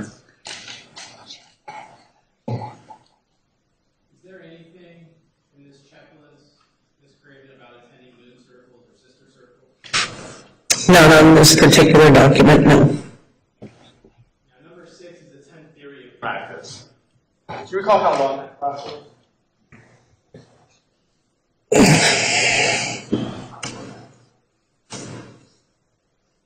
It was like 3 hours.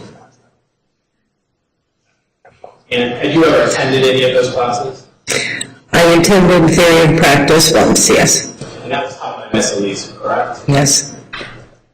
And you would agree that that's a class that the female practitioners or practitioners would have to attend pretty early on in the process after they started at Yes. And you were asked by Miss Elise on cross-examination, isn't it true that some of the girls would ask about how this was legal? And that's when Miss Elise said, isn't it true that I told a story about how intent matters, rob somebody, and save somebody, or just recall that? Yes. Is it fair to say that in this theory of practice class, practitioners may ask questions at that point of how this is legal? sorry. It calls for speculation. She did not attend it calls for speculation. Rephrase your question. Ms. Craven, in the class that you attended, did any of the female practitioners ask about the legality of the Phoenix Goddess Temple in the sessions?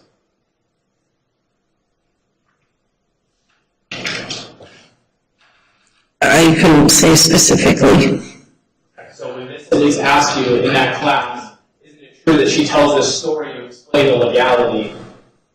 You actually have never heard that story told by her? I have. I couldn't say it was specifically on this day in this moment.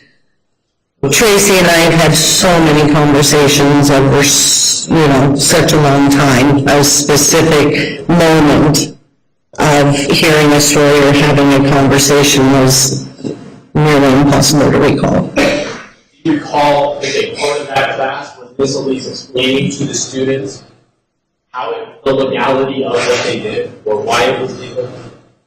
Was that a standard part of the class? Yes. You're aware, Ms. Craven, that Ms. Elise, prior to moving to Arizona, helped operate a temple in Seattle. Yes. And you're aware that at some point Ms. Elise left that temple to come to Arizona. Yes.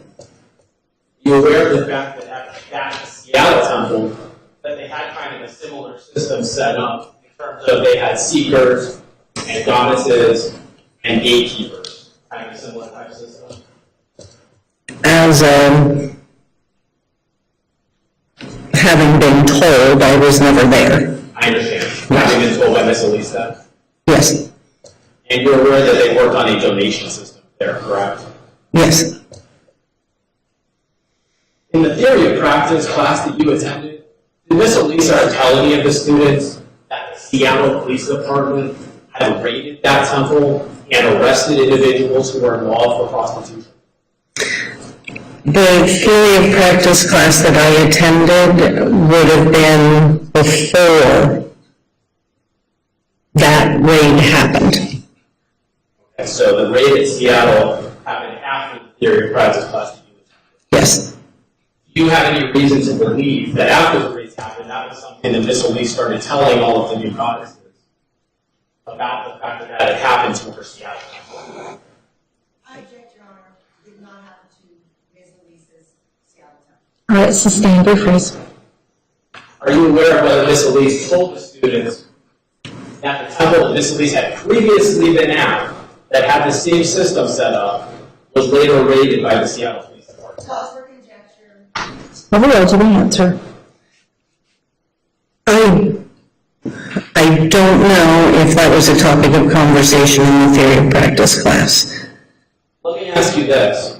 Ms. Elise asked you numerous times about whether you had any reason to believe that this thing was illegal and how surprised you guys were when the police came through the door. But isn't it true that you knew that this system that had been set up in Seattle had been raided by police previously? I did not believe it to be the same system. In what way?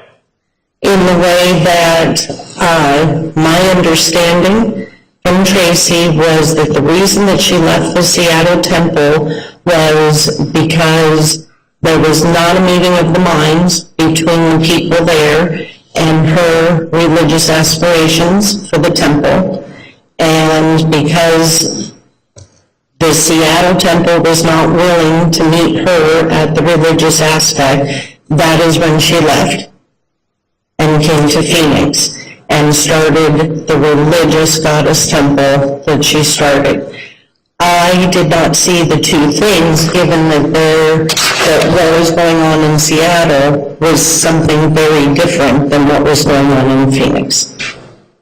You believe that because at the Phoenix temple there was a religious part of it, unlike in Seattle, that you felt this was legal even if that wasn't. Is that fair to say? Yes.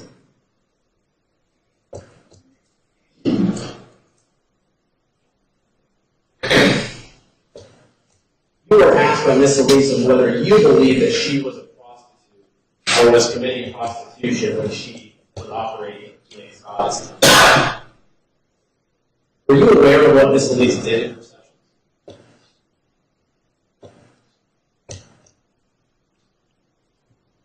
I was not in her sessions. I understand that. Were you somehow aware that she sometimes at least had sexual intercourse with seekers during her sessions?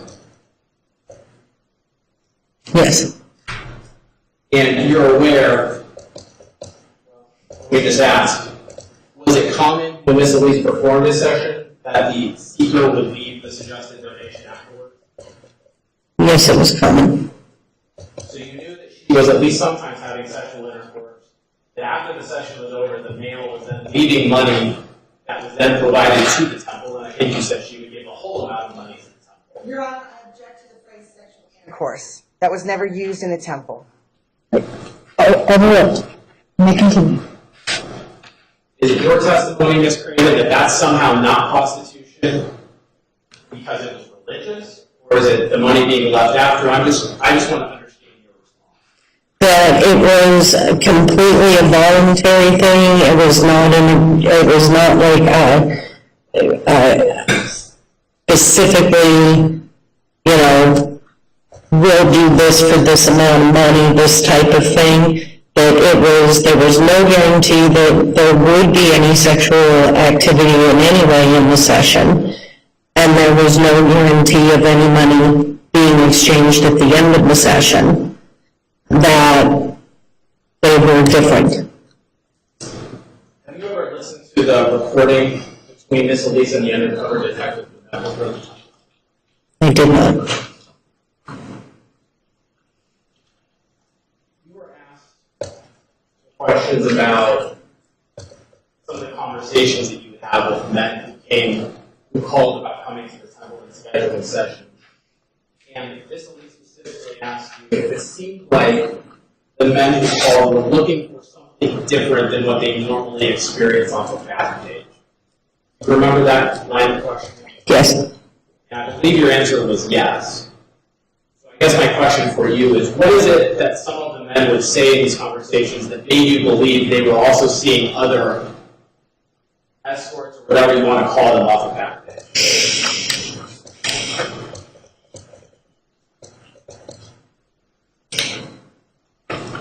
Specifically, they would say your website looks different. This looks like something I've never seen before.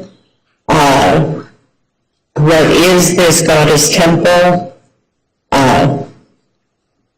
Specifically, they would say, this looks different. You took it different as different than maybe other websites, but other similar type businesses or escort agencies, something of that nature? You didn't know. Just different. Are you aware, Mr. Craven, because you would sometimes post the Backpage ads, correct? Or repost them. Yes. Did you ever look at Backpage advertisements that were being posted by other individuals in those same sections? Yes, I had seen a few. So you're aware that almost all, at least most, of the women who are posting on the adult section of Backpage refer to the money that's owed to them as a donation for a certain amount of time.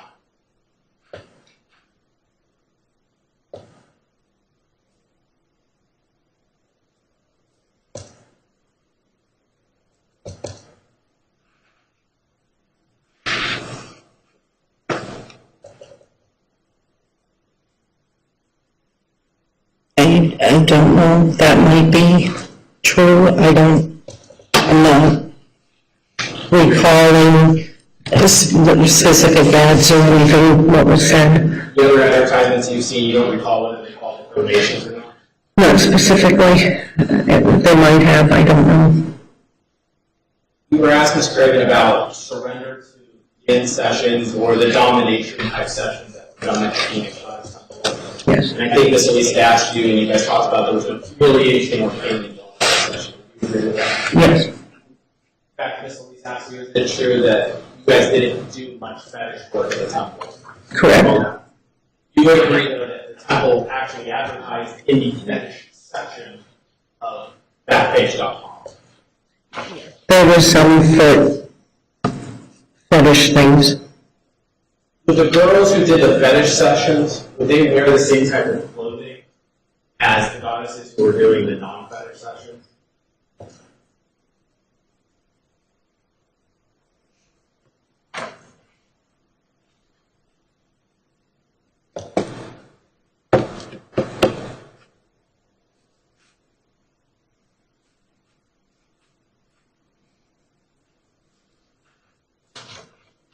For example, if I call up and I ask for a surrender to Yin section with Guinevere or whoever, and I go into the room, is Guinevere going to walk in wearing some of the goddess attire we've seen in this trial, or is she going to have a different type of outfit? A surrender to yin session might have a different type of outfit.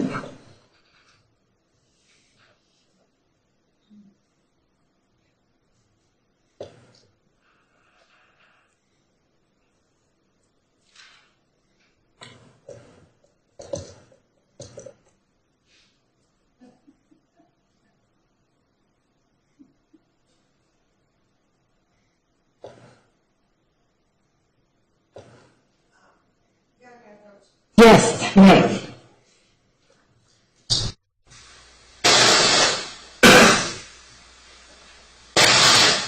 Your Honor, Let's put the exhibit number that we're talking about. we are speaking of Exhibit 224. Thank you.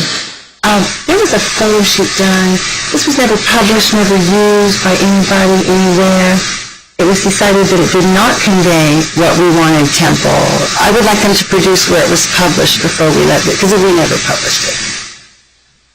There were photos that were found at the temple, Judge. They were not published.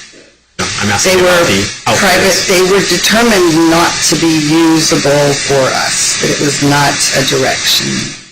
Never published them. They're not relevant. They're just like, I don't really care, but as long as I can talk about why this even happens, yes, if I can talk about why this happens, I'm fine with it. All right, so it's 224. As long as I can talk at length about what this And is. there's two photos. It's the same thing, essentially. And that's exhibit Would be the next number. 223. Does it matter? If they were never published? Because if we decided that we didn't want anyone to see them, then that actually makes a counter statement. So are you objecting? If you're objecting, then I'll have to ask the state to explain the relevance of the Yes, please photograph. explain the relevance, thank you. Relevance, Judge, is the fact that the women were not wearing the standard goddess attire. So if they walked in wearing this attire into the sessions, that suggests that there's something going to be sexual that happened. So Miss Elise has talked about how they wore goddess attire, so I think it's relevant. Okay, well, let's see if this witness has any knowledge of these photographs.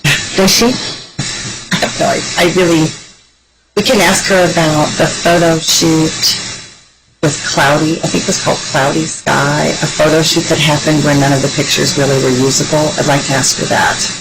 Okay, well, for now, Not with mine. regard to exhibits 223 and 224, has she seen this before? Do you know?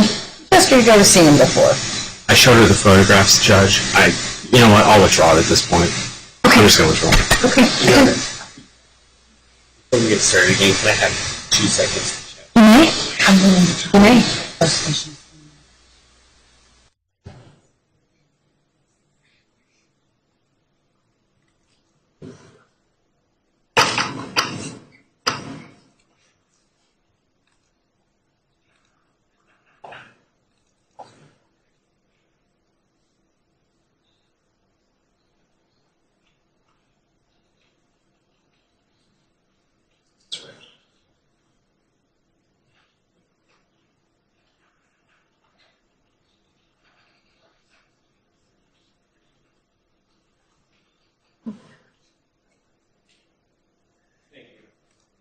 All right, you proceed.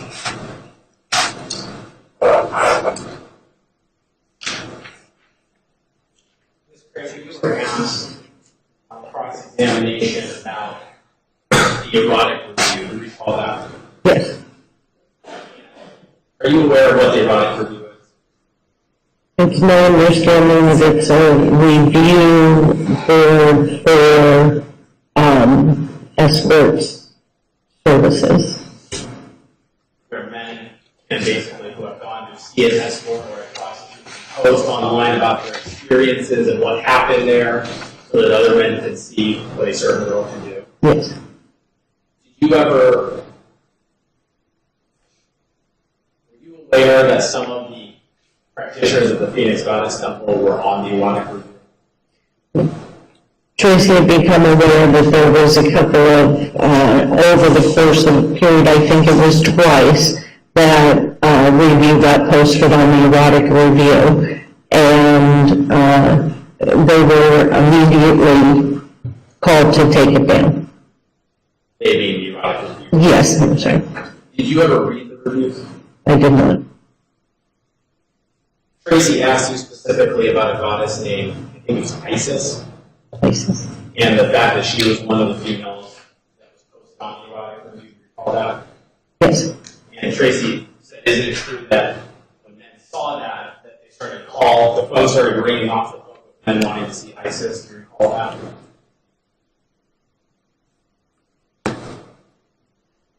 I think I recall, but I didn't really remember that specifically.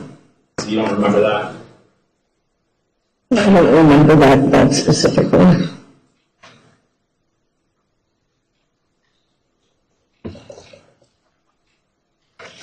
Do you think, that Miss Elise kind of liked to control the message? And what I mean by that is she liked to be able to tell the outside world of what was happening in God's temple in her own words, her own language. Yes. And do you recall a time when Miss Elise kind of took control, or had some of you take over control of posting and writing back-page advertisements because she was unhappy with some of the language that was being used? Yes. And the fact that some of the girls were using too explicit terms in terms of what might be happening in their sessions? All that. I'm not sure about explicit, but just not the spiritual message we were conveying. And I think you talked a little bit about the reality show idea and the fact that at least maybe one of the reasons it never happened was Tracy wanted more creative control in terms of being able to control the content of it. Do you recall that? Yes. You were asked about the fact that Miss Elise had done some radio programs or interviews. I think the Pat McCann show or something was mentioned. Do you recall that? Yes. And you would agree that obviously on those programs, that's going to involve somebody from the radio show asking questions of Miss Elise about what's happening. Is that fair to say? Yes.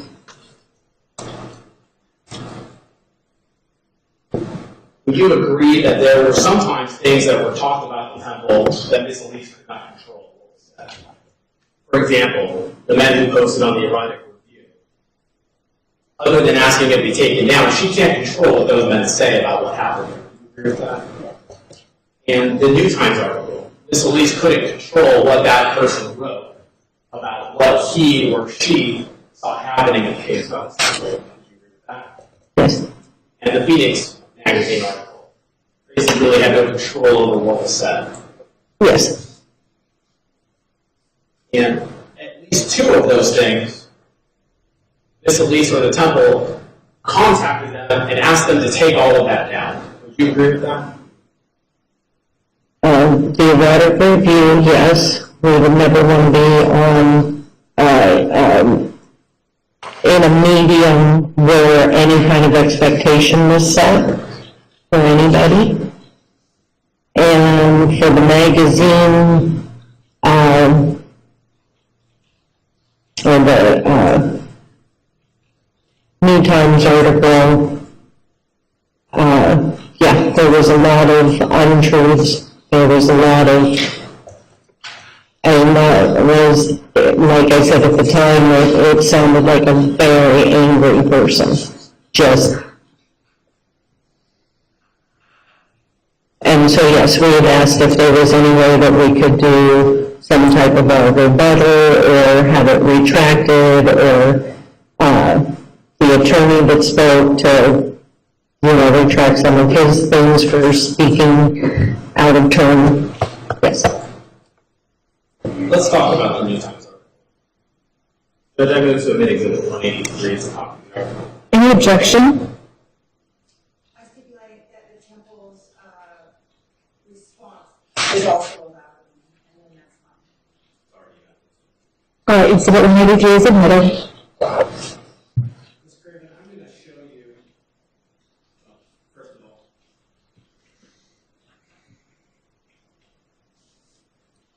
let me hand it to you. Yes. Let me know if you recognize that as a copy of the No.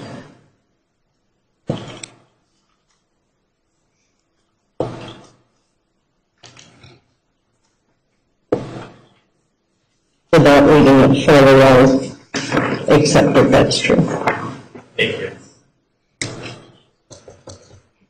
It's tiny. Mr. Craven, you indicated that it was not a true article or that the writer seemed very angry when writing it. So, since you obviously were kind of one of the head people of the Phoenix Goddess Temple, I'm going to read you the article. I'm going to ask you about what parts, in your opinion, are not true. Okay? Okay. All right. First of all, are you aware that the New Times put a clarification at the beginning of their article? Let's see if I can zoom in here. Where it says New Times didn't intend to imply that Goddess temples in Orange County and Chico, California, Asheville, North Carolina, Ann Arbor, Michigan, and Sedona offer sexual services like those observed at Phoenix Goddess Temple. In addition, Goddess Temple of Orange County reports it's registered as a church with the federal government and offers no sexual services. This story has been altered from its original version to remove any such suggestion. Were you aware that was put in there at some point? At some point, yeah. Now, the article begins talking about the session that occurred kind of between Mr. Clayton and Rebecca Carrera at Aphrodite. Were you there to witness that session? No. Starts out on a first Sunday morning in mid-January. Wayne Clayton arrives at work at Phoenix Goddess Temple wheeling a brown piece of luggage. These are all my healing tools, he says.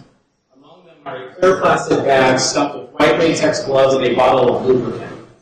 He will use them later in one of his trauma healing sessions. But first he'll receive his own session with a temple goddess who calls herself Aphrodite. Clayton says it's common for practitioners at Phoenix Goddess Temple to do sessions for each other.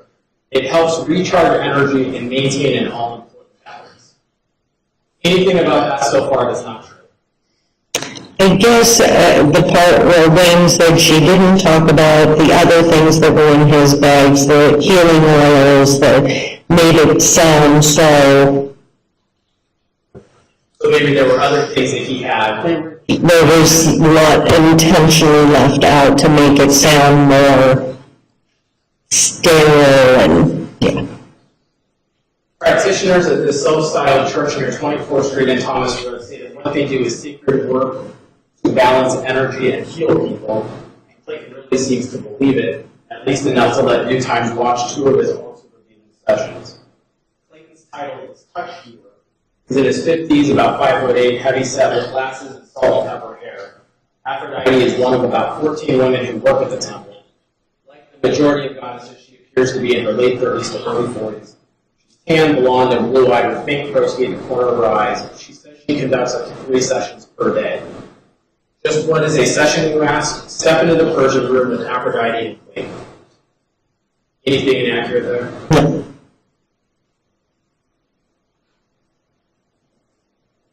I'm going to skip a paragraph that just describes the room. Clayton gets butt naked and belly down on a massage table. Aphrodite runs her hands over his back and takes off her sarong and drapes it over him. She's wearing only a black G-string that reads I know French. She tells him she's going to run the sarong across his body a few times, and each time he should imagine some pain he's had going away. She rubs coconut oil on him while saying things like we're all deserving of pleasure. About 40 minutes into the session, Clayton turns over on his back. He doesn't have an erection. Aphrodite proposes a prostate massage. She puts on a finger condom and inserts a finger into his anus while simultaneously gripping and stroking his anus. 5 minutes of this, Clayton's whole body starts shaking. He lets out several loud moans, and Aphrodite cleans him up with a wet towel. Have you ever witnessed any of the sessions that occurred at the Phoenix Goddess Temple? No. Do you know if the sessions that Aphrodite did were anything different than what's described in this article? I don't know.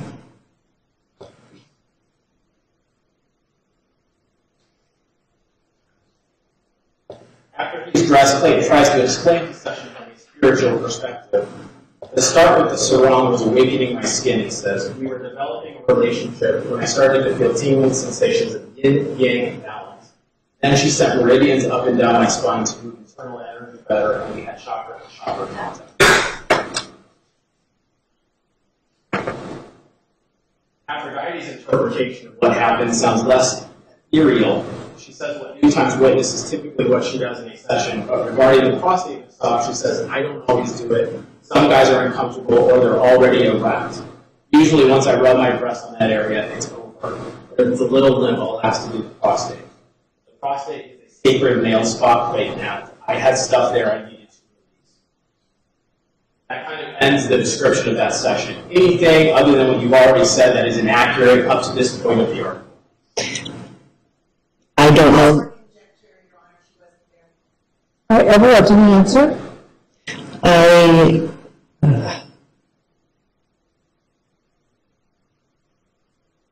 I'm sorry, the question was, anything inaccurate. Yeah, I don't know, except that the two people involved, Wayne and Aphrodite, have both said that she left out so much of the spiritual healing and the spiritual tone that made it sound so sterile. That's what I know. Move on. Phoenix Goddess Temple claims to offer touch healing to the sexually wounded and disenfranchised, but really it appears to be nothing more than a New Age brothel practicing Jack psychology techniques. I assume you disagree with that. I do. Licensed psychologists say that healing could be damaging, and legal experts say that touching could be illegal. But the temple has been operating most trouble-free for almost 3 years and raking in an estimated $20,000 a month in donations. Would you agree that around that time the temple was at least bringing in $20,000 a month in donations? Possibly, yes. And in terms of the healing being damaging, do you have any opinion on that? No more than, Yeah. Are you disagreeing with licensed psychologists, at least what they're referred to as licensed psychologists in the article? so the statement was licensed psychologist said, Healing could be damaging.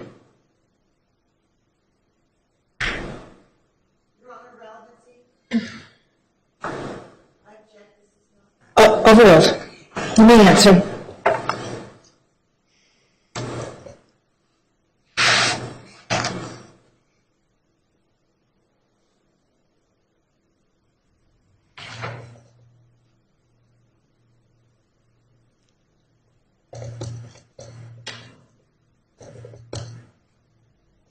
they're making that statement with having absolutely no experience of what it is that's going on. Meaning, the licensed psychologists themselves have not been involved in these sessions. Is that what you're saying? The goddesses practice techniques that include genital touching for a religious offering of money. It generally ranges from $204 to $650. Their advertisements go in the adult sections of local newspapers, including New Times. But Phoenix Goddess Temple founder Tracy Elise says the temple is not a brothel, it's a church. And the services offered are religious rituals to enrich people's lives. You agree with that? Yes. Statement. The women at the temple have mostly male clients, while Wayne Clayton works primarily with women, particularly the sexually abused. This form of healing work includes spanking and exploring energy spots inside vaginas and anuses. He has no license or certification in psychology, but says he offers an alternative approach to solving some of the same problems addressed in sex therapy. Do you have any personal knowledge of Mr. Clayton's professional background or what kind of licenses? My understanding was that there was a practice developed in Chicago called Deep Core Healing that he had taken and graduated that Deep Core Healing and was bringing that to Phoenix to the School of One.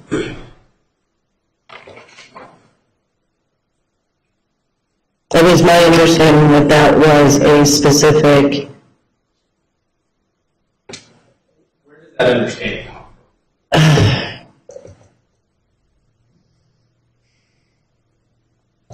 there was I can't remember the name.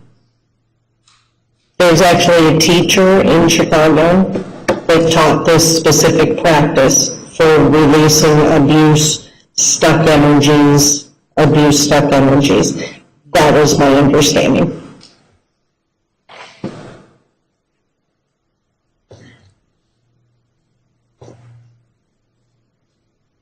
Sex therapy is a relatively new field. Until the 1960s, sexual dysfunctions were generally tested with psychoanalysis. The pioneers of modern sex therapy, William Matthews and Virginia Johnson, began doing laboratory observations at Washington University in St. Louis in 1957. They studied things like vaginal lubrication and orgasm and established the 4 stages of sexual response. Their early work advocated therapists as sex surrogates, a technique now shunned in licensed sex therapy. Subjects commonly addressed in sex therapy include premature ejaculation, erectile dysfunction, sexual trauma, and intimacy issues between couples. Common techniques include cognitive behavioral therapy, hypnotherapy, and sensual exercise homework for couples. Phoenix Goddess Temple addresses some of the same issues and uses some of the same methods, but also incorporates magnetic energy healing and sacred water ceremonies, both of which involve sex acts for monetary donation. Licensed psychologists interviewed for this story won't definitively say sex therapy works, let alone validate alternative methods, but what they hear is happening at the temple scares them, they say. It kind of goes on a little bit more about what Mr. Clayton does, and I don't want to spend too much time on this. Anything else about that part of the story that you just say? Well, the particular part that said that the 2 specific modalities, the water ceremony, and I'm sorry, the one you said before that involves sex. That was never a given. I don't know. That would be part where she's making up that happens in those sessions. I'm going to skip ahead a little bit in the article. Again, this is evidence, so Ms. Elise, if she wants to ask questions later, can. Temple Mother Tracy Elise says, their work focuses on the root chakra, the idea that women take energy in through their hearts and men's energy flows out through the root chakra. And the man's root energy is blocked and creates problems. Lately, I'm seeing so many men who actually have no red ray energy. Their red ray magnetic has been off, meaning what's supposed to be a positively charged channel has been neutralized, neutered, he says. They're cut off because there's so much guilt and shame and fear around the energy of the root. Isn't that similar to what she's been talking about in her questioning with you? Similar to what? There being so much shame and guilt around the root energy and those kind of things. Yes. There's no science and provability about this healing system, she acknowledges, but it works. Or it's at least working for them. The Phoenix Goddess Temple isn't a registered 501c3 nonprofit, although it generates substantial revenue. Suggested donations range from $204 for a 1-hour introductory session to $600 for a 1-hour Sappos, S-A-P-P-H-O-S, duos session with 2 goddesses for $645 for a 3-hour sacred cacao hot chocolate ceremony. Anything inaccurate about that? No. So you say yes or No. no?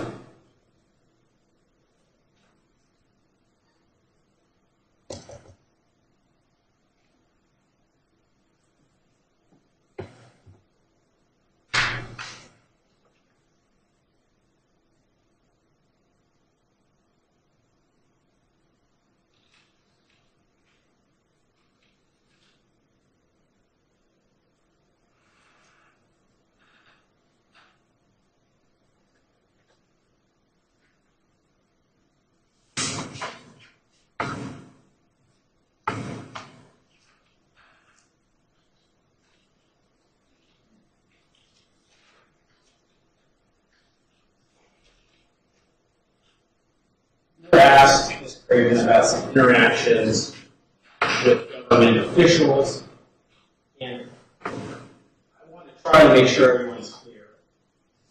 Did you personally, let's start with that, did you personally ever tell any government official here in Arizona specifically what the Phoenix Goddess Temple did? And what I mean is talk about the sections of the fact that many of them involve sexual conduct where money was left after the session. Did you specifically tell any government officials that that was what was happening inside of the Phoenix Goddess Temple? I don't know that the word specifically came out of my mouth. Would you agree with me that you or anyone else really involved in the Goddess Temple can talk about the fact that there's whole body healing and chakra alignment and root chakra? If the person you're talking to doesn't know what any of those mean, they're not necessarily going to know that there's sex going on. Do you agree with that?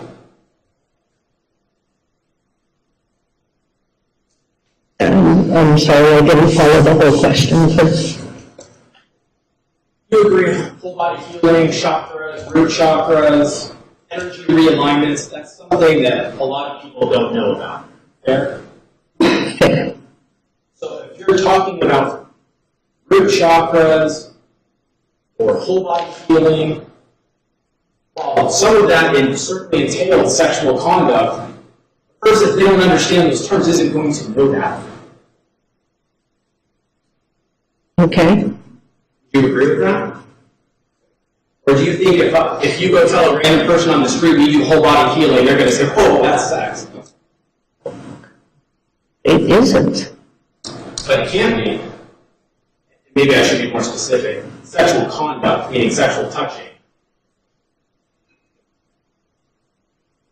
But it doesn't mean that. Whole body healing doesn't mean sexual contact.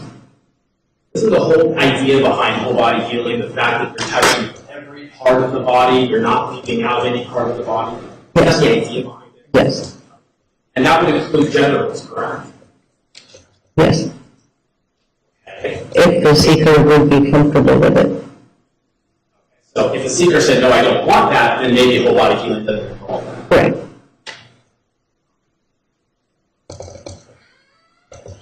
You made a statement at one point during your cross-examination. Actually, strike that. Let me move that. I asked you about you telling somebody specifically what happened. Did you ever overhear Miss Elise or anyone else specifically tell a government official here in Arizona at a meeting or whatever, we do sexual, secret sexuality, or some form of sex act inside of our business? Did you overhear that said? I don't know about it being specifically said. I do know that the documents that we turned in Talk about that. talk about that. And I don't, but like I said, I don't know a specific terminology. And I don't remember exactly what every document said. But I do know that it did talk about the whole body healing, the energy exchange. When you say the documents we turned in, which ones are you referring to? When we turned in the stuff to the city for, How about the corporation commission? yes.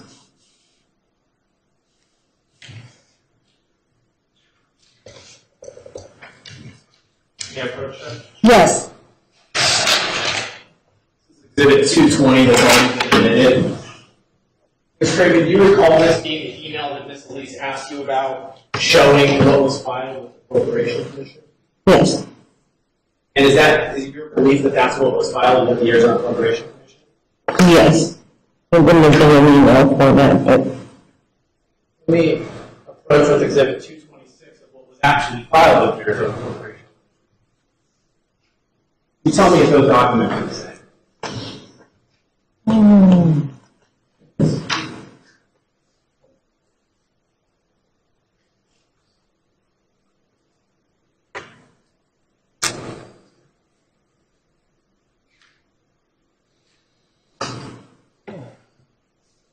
well, where's the packet that went with it?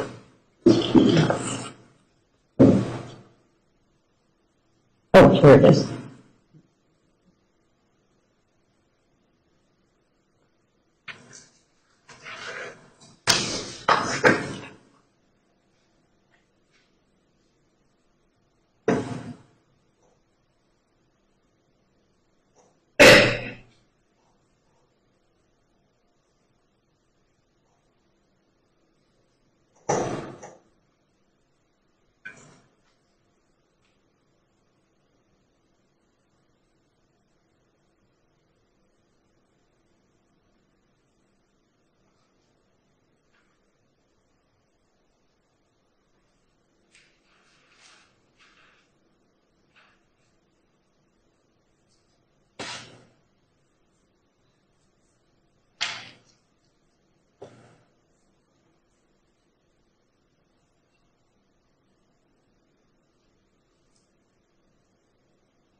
Craven, I'm going to stop you for a second. If you need to finish reading and let me know to answer my question, would you agree that the two documents are very different?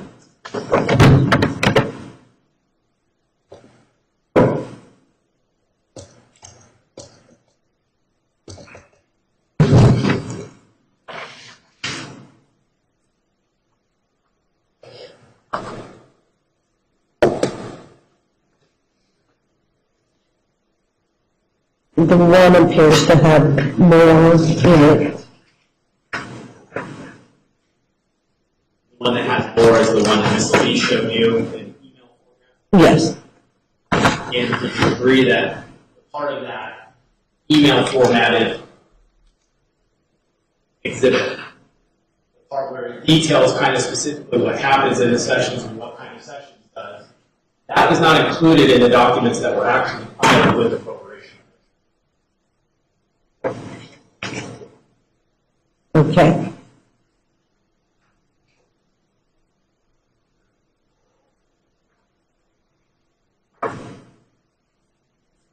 Did you agree with that? That appears to be true from this. This is all that you got. Okay.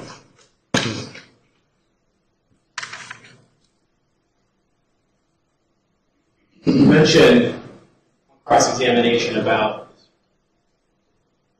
maybe it was direct, I don't even remember, about the fact that you filed with the Corporation Commission, but the whole process never was completed. What was the part that wasn't completed from your recollection? We were left that we had to,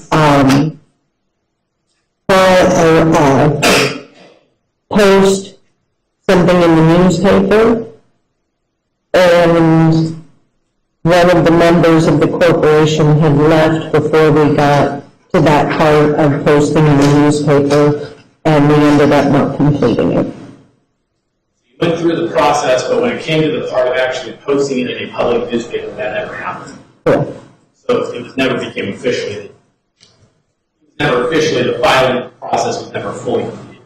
To my understanding, yes.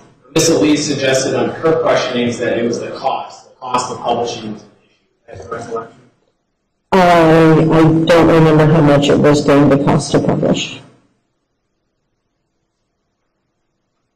You would agree that the Goddess Temple was spending decent amounts of money on certain things to enhance the business or enhance the Goddess Temple. You would agree with that, correct? At various times, yes. So if it cost $100 or less to publish, that's certainly something that the Goddess Temple could have afforded to do. Depending on the time, and like I said, I think it had to do with the flux going on at the time. Ms. Elise asked you at one point, I don't fully remember the context, Ms. Craven, I apologize, but it says something to the effect that, isn't it true that the goal of the Phoenix Goddess Temple was to perform these healing sessions for the men and then send them back to a world with no strings attached? Recall that? Yes. And the idea behind that, too, is that there would be some anonymity, if I'm saying that right, about the whole process and the fact they had been there. Agree with that? I understand, Ms. Craven, that you may not have any sort of experience or background with other type of ritual prostitution. Isn't that like a because it's no strings attached and it's anonymous? I wouldn't I'll know. object, Your Honor. That calls for speculation. Sustained.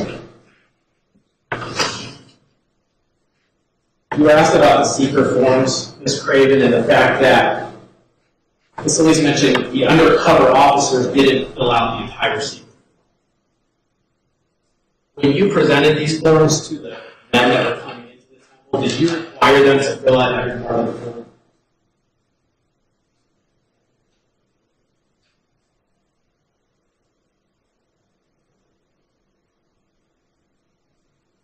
When it was up to me, yes. So you personally required the seekers that you gave the form to fill out the entire portion of it? I don't recall any seeker not filling out the whole form there are forms that are not fully filled out, is it your belief that that must have been another gatekeeper that was working at that time? I just don't recall anybody refusing to fill it out. I'm not suggesting they refused, but if they handed the form back to you and it was just not fully filled out, was it your policy to give it back to them and say, no, you need to fill out the portions that are not filled out? Yes. There was some questioning about a specific goddess, and I apologize, I don't recall which one it was. But it was a goddess who had a background where she was a certified massage therapist. And Ms. Elise asked you if she performed therapeutic massages at the temple, and you said yes. And then it was clarified that she only performed them on other practitioners kind of in the off time when sessions were going on. Do you recall that? Yes. And Ms. Elise asked you, wasn't it really important that the therapeutic massage be kept separate from what was happening at the temple? Do you recall that? Yes. Why was it so important to keep that separate?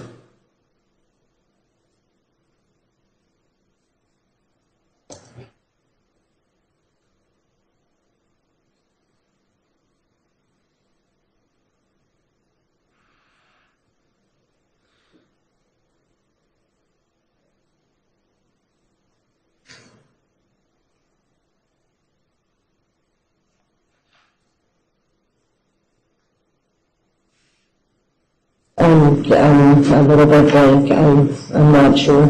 You don't know. Was it kind of a policy that being a God's temple, nobody was allowed to use the word massage?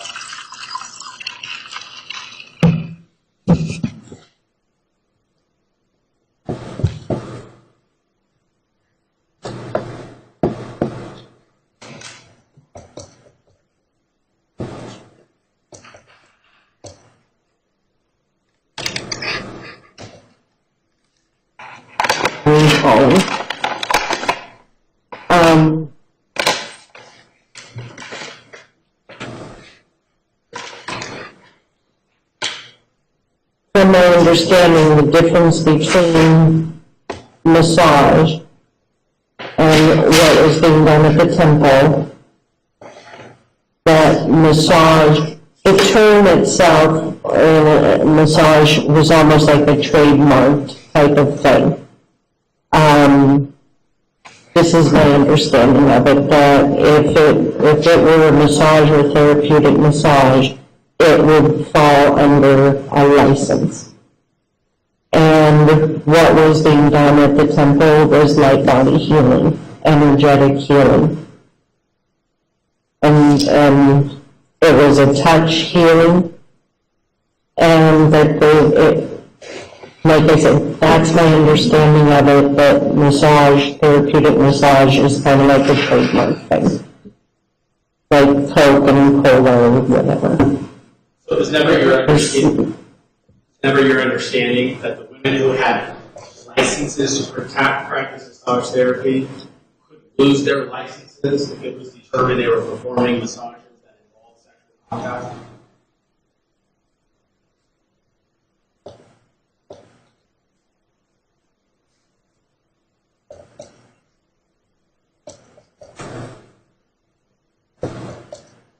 If it fell under the massage therapy.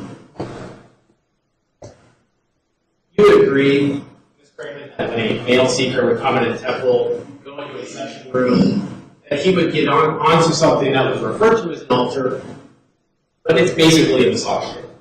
Do you agree with that? No. To a layperson, it looks like a massage table.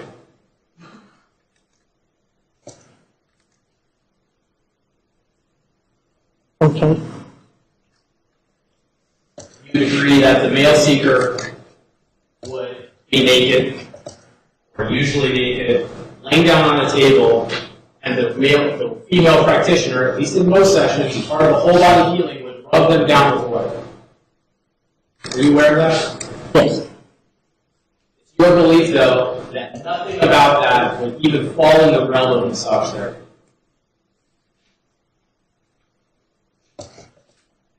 If it wasn't,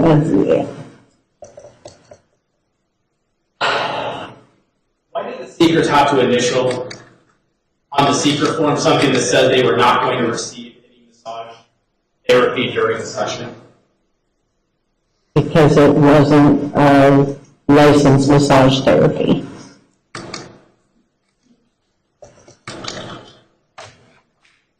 You were asked about goddess time and what that means. And I think there was something about the fact it's kind of a non-existent clock and time isn't always of the essence. Things have stuff. Do you recall that? Yes. You disagree with anything I just said? No, I just laugh. It was probably one of the most difficult concepts to work with, to grok with the inside and outside.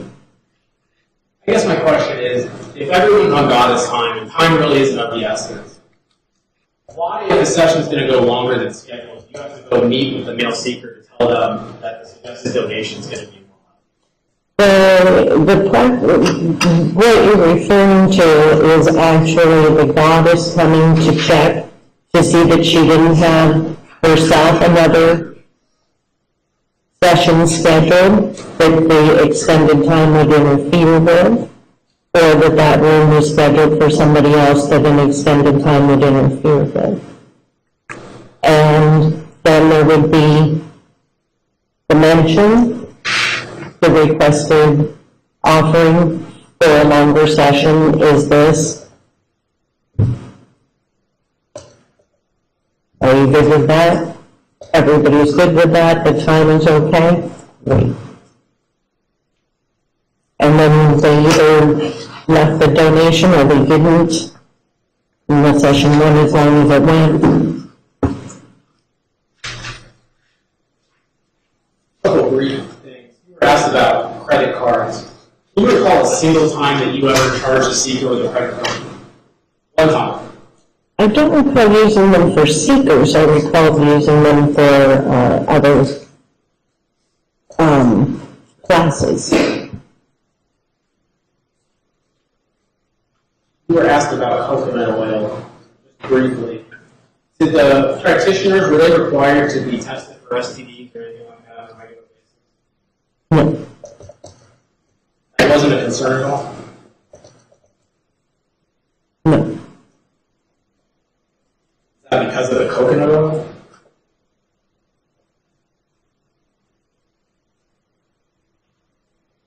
There wasn't a because. There was not a because.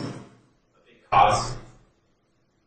Do girls sometimes come to you and ask for condoms? I don't recall anybody coming and asking me for a condom. They were required to bring their own if they wanted to use them in their sessions.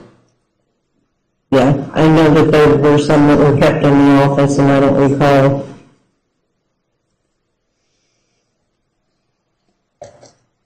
anybody using the ones in the office. Well, you were asked by Ms. Solis, isn't it true that, to your knowledge, all of the practitioners, when they were in their sessions, they followed all of the temple guidelines? Fair to say you really don't know that because you didn't see the session.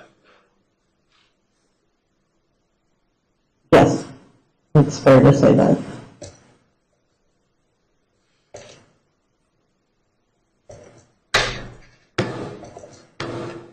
Would it be fair to say, Ms. Craven, and I'm almost done with my questioning, would it be fair to say that after the New Times article came out, at that point in time, the Goddess Temple was certainly having financial problems? Yes, Ms. Solis asked you, isn't it true that in January 2011, one of your most profitable months, $40,000 or more, but after the New Times article, financing got bad? Do you agree with that? I would agree that, yeah, there was quite a decline. Without looking at specific statements, I don't know that I could say what was what. I understand. But is your recollection after the New Times article that hurt the temple financially? Yes, Because less seekers came and prices was less. yes.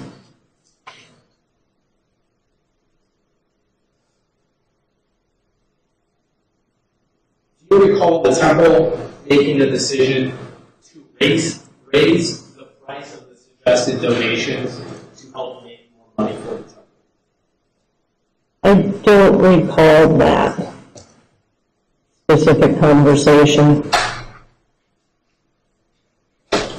There was conversations quite often from the practitioners that wanted to raise the suggested offering of the sessions for themselves. Don't recall that the temple was, it was such a constant conversation with the practitioners. So being a specific, this was for this, mostly what I recall is the practitioners wanting to ask for a higher offering. Some practitioners felt that their level of study, they should be able to ask for a different donation.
No objection? Exhibit 218 is admitted. I'm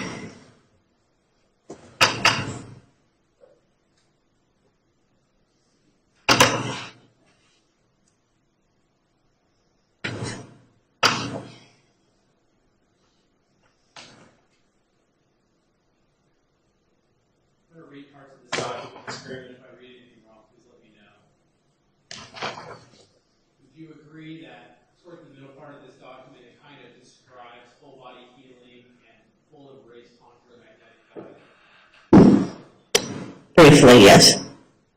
And would you agree with the kind of the general idea that whole body healing is more of touching the seeker, whereas the full embrace contra magnetic guide is more of a mutual touching session between the seeker and the practitioner? Yes.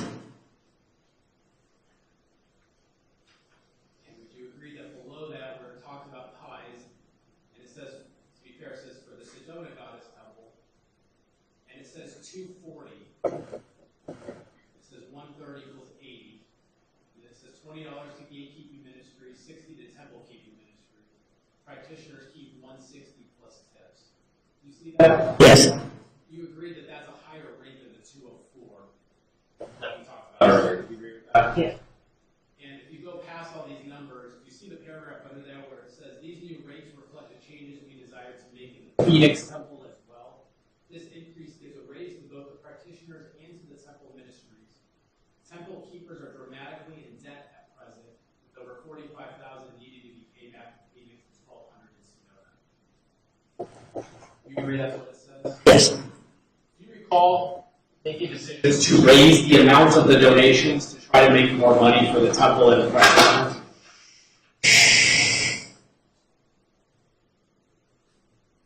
As I don't recall this document. It doesn't strike me as familiar. And did we raise the rates? Did we raise what we were asking for? I can't answer a question, Ms. Craven. Do you recall raising the rates? I don't recall if this was instituted or not. obviously was in Sedona.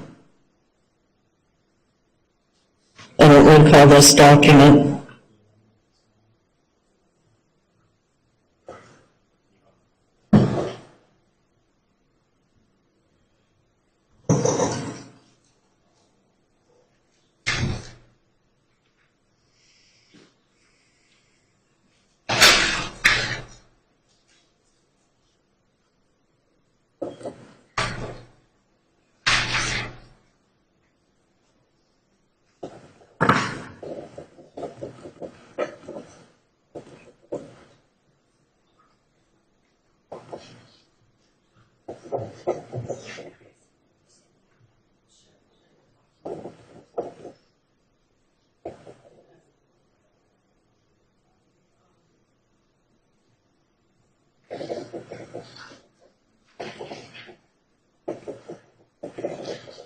Showing what's already been admitted as Exhibit 69.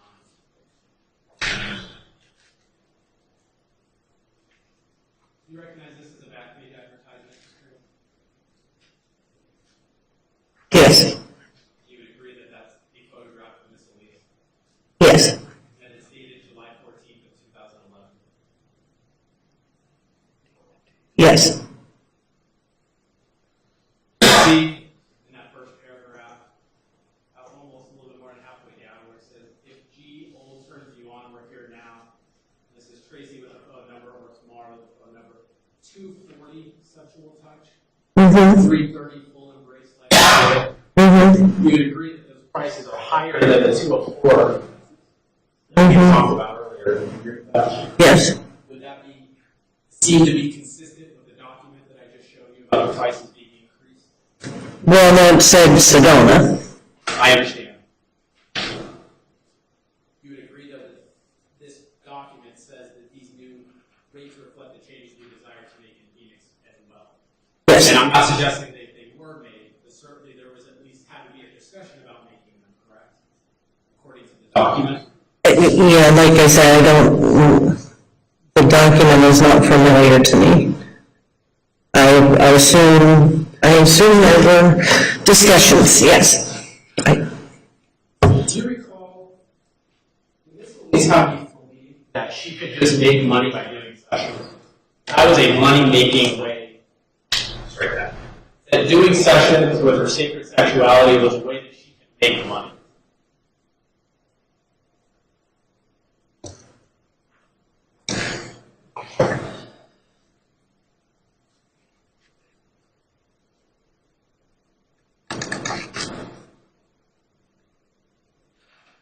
Yes. Do you believe that? Yeah. Yes. What I'm showing you is the marked as Exhibit 222. You recognize that as an email from Miss Elise to you.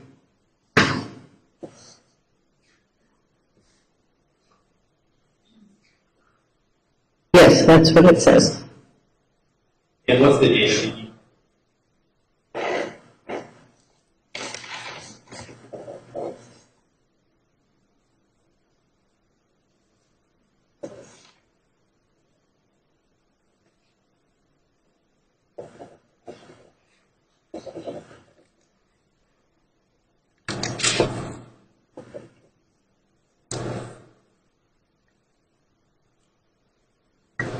January 3rd, 2016?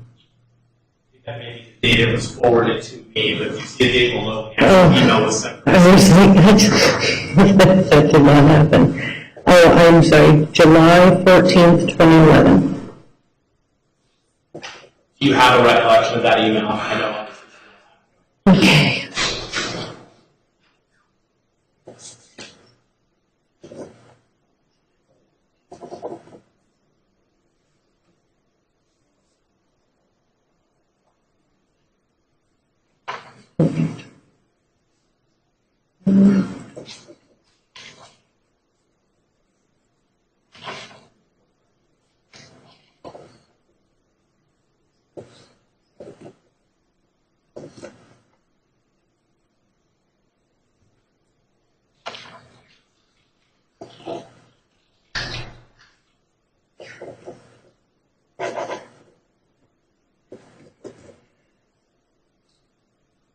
Okay. All that email? Oh.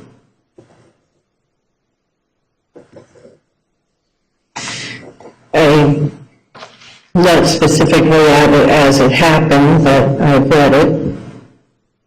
Trying to see a little to it that I don't know. Is that 222? Any objection to 222? Yes, you may.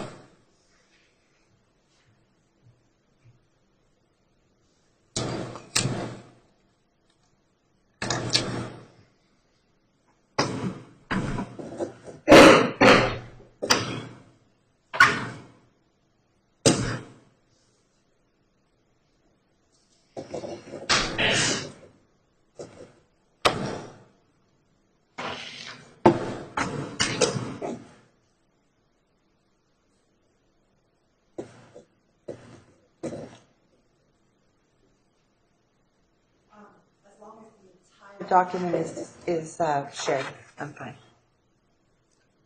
Is there something beyond what's... Stipulating that the entire contents be shared with the jury. All right, well, we have no objection to the admission of 222, so No, 222, Your Honor, I thought that was my statement. 222 is admitted.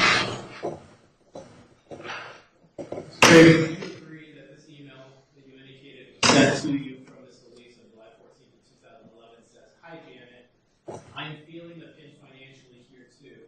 Whenever I'm mishired in this and administrative, I can't seem to accept any session work. I had a 2-hour no-show me tonight, and although we had about 15 people trying to see me and Tamar, we didn't see any because we had no place to work. We were talking about going back out to San Diego to do sessions in a rental, as we could make a few thousand in just a few days. I want to have these meetings with each practitioner scheduled during the rest of this month to be completed by July 31. Going back to my original question, Ms. Craven, Ms. Elise looked at these sessions as a way to make money. Isn't that true?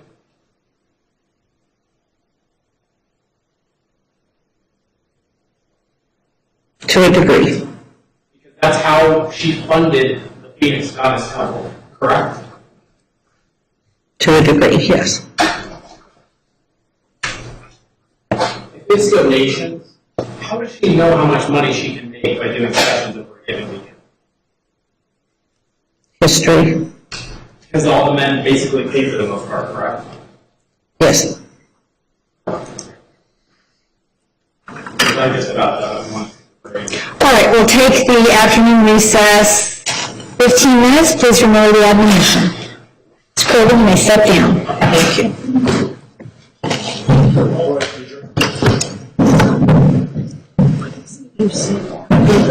Pardon? 15 minutes and then please. Remember the admonition. Remember the admonition.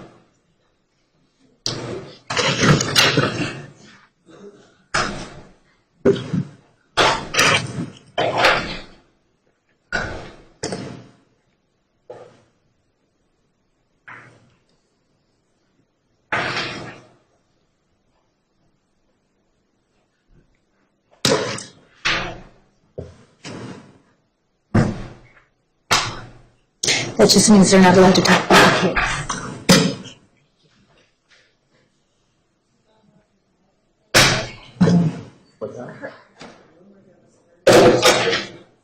More than that, actually. I'm almost done. Oh, I don't.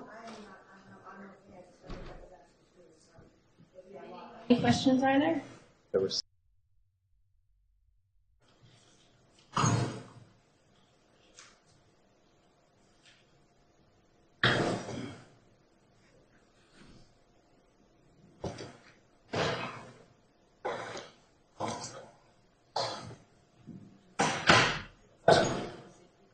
Oh, it's okay, cool. We're stopping at 4:25 today. Hopefully everyone will be finished by then.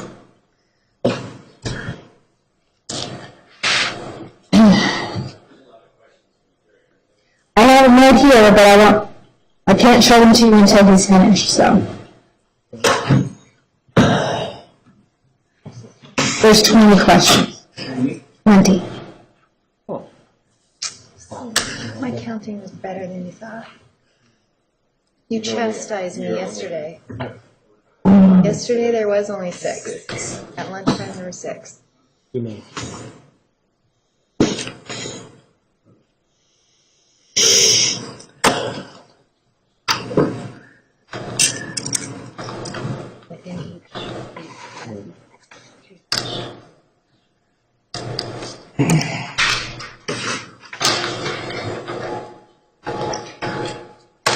Mr. Simmons, how much longer are you going to be with the detective when she's back in the stand?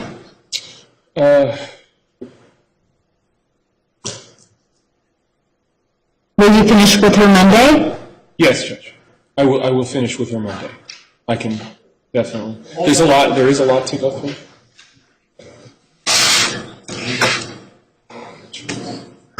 We don't want to get a lot of candidates. Specific changes.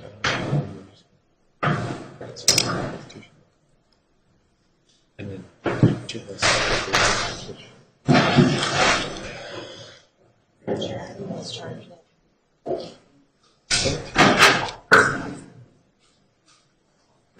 Please be seated. The record will show the presence of the jury, the defendant, and counsel.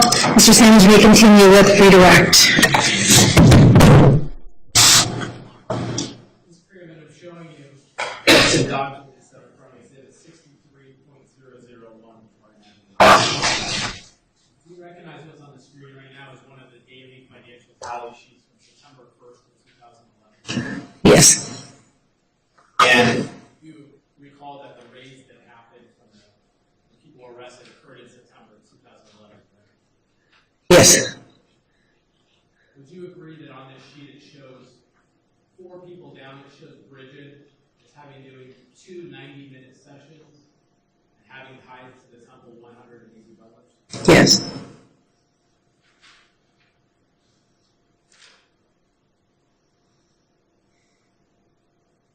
This is the next day, September 2nd of 2011. Would you agree it shows Bridget doing a 60-minute session and a 90-minute session and tithing $150? Yes.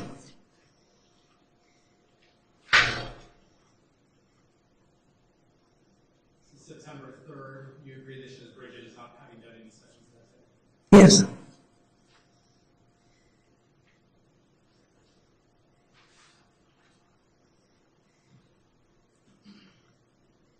September 4th, you agree no sessions for Bridget that day? Yes.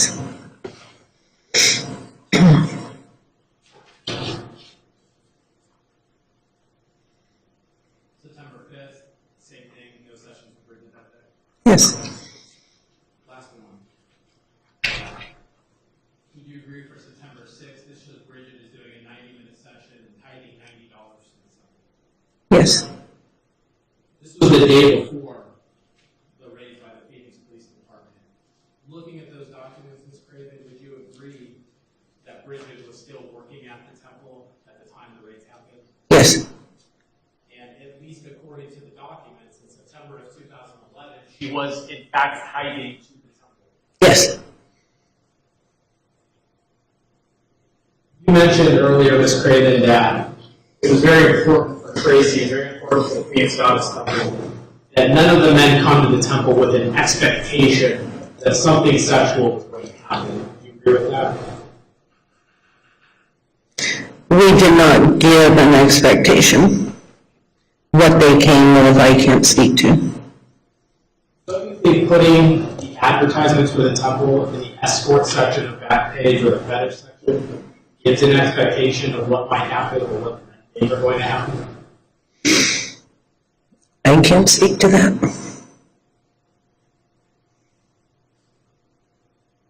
You mentioned that for whole body healings, that there's not necessarily a sexual act that is performed as part of that. Would you agree, Ms. Craven, that Ms. Elise taught that she had an expectation that there would at least be a happy ending at the end of the session? I believe she had said that. Yes. So, if she specifically taught that with the practitioners, you could ask the practitioners if that was specifically what she taught. I do recall her saying it in the office. She taught whole body healing. Yes. And she had said, or made a statement to you that she had that expectation, or you or her made a statement that she had an expectation of a happy ending in the process.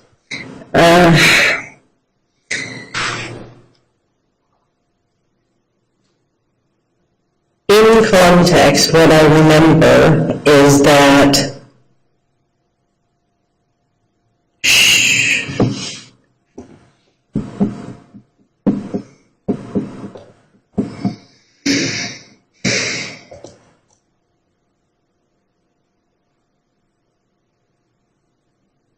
she thought, the comment being, she thought that for the 60-minute whole body healing, that the seeker might get a happy ending.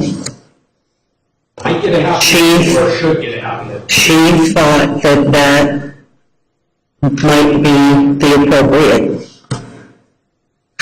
I'm trying to remember the exact words. Now, the other side of it is that there's no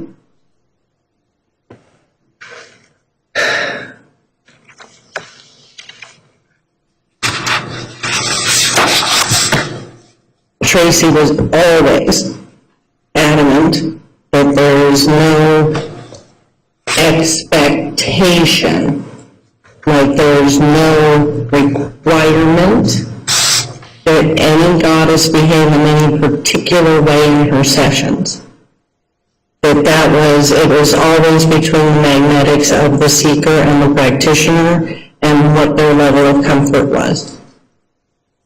You would agree that you showed an undercover detective who was trying to apply to work there, that there was an expectation that for $204 it actually get a happy ending, and that the practitioner Yes.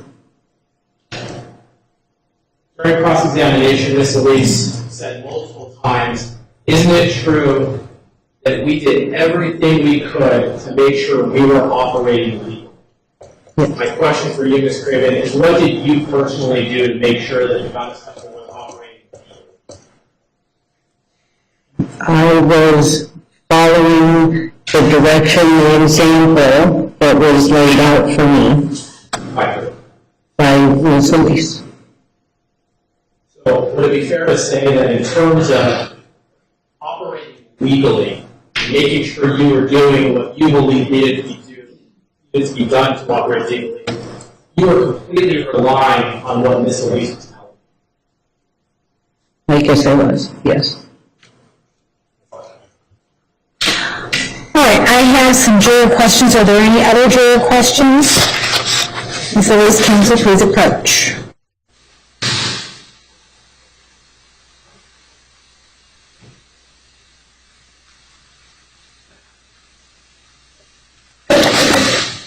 Juror questions 50 through 70.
No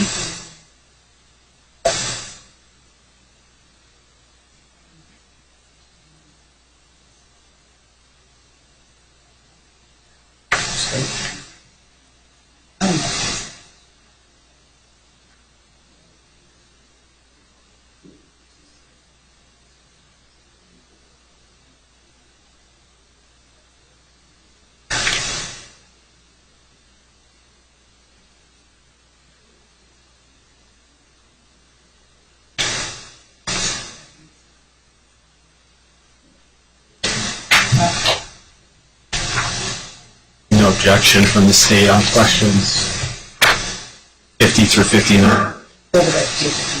Judge, we would just request, because some of them are quite convoluted and include multiple questions, that you ask them separately.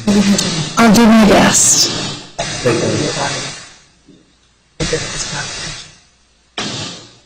So Liz, do you have any objection to those questions 60 through 70? All right, thank you.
I don't know about this one. I'm not very much in the field.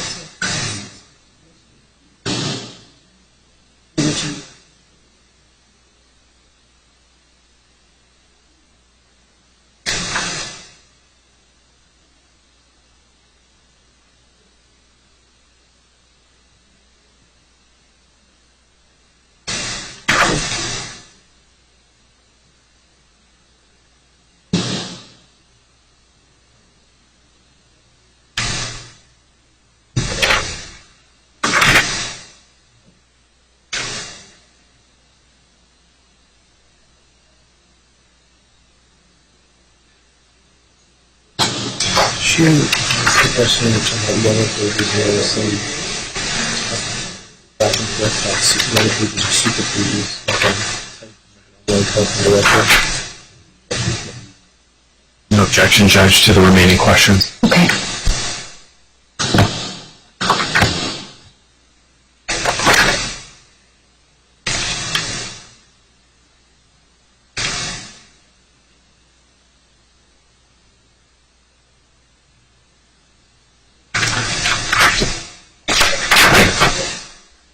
Should probably know how to answer some of them.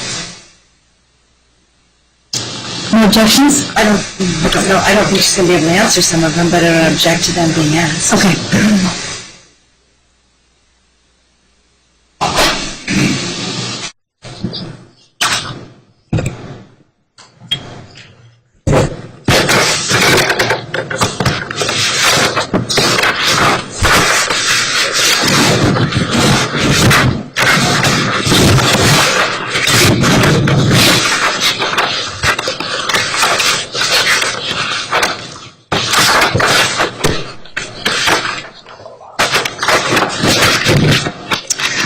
The jurors have some questions for you.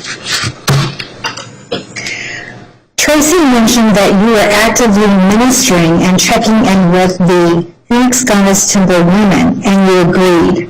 Why is it that you cannot recall who these women are?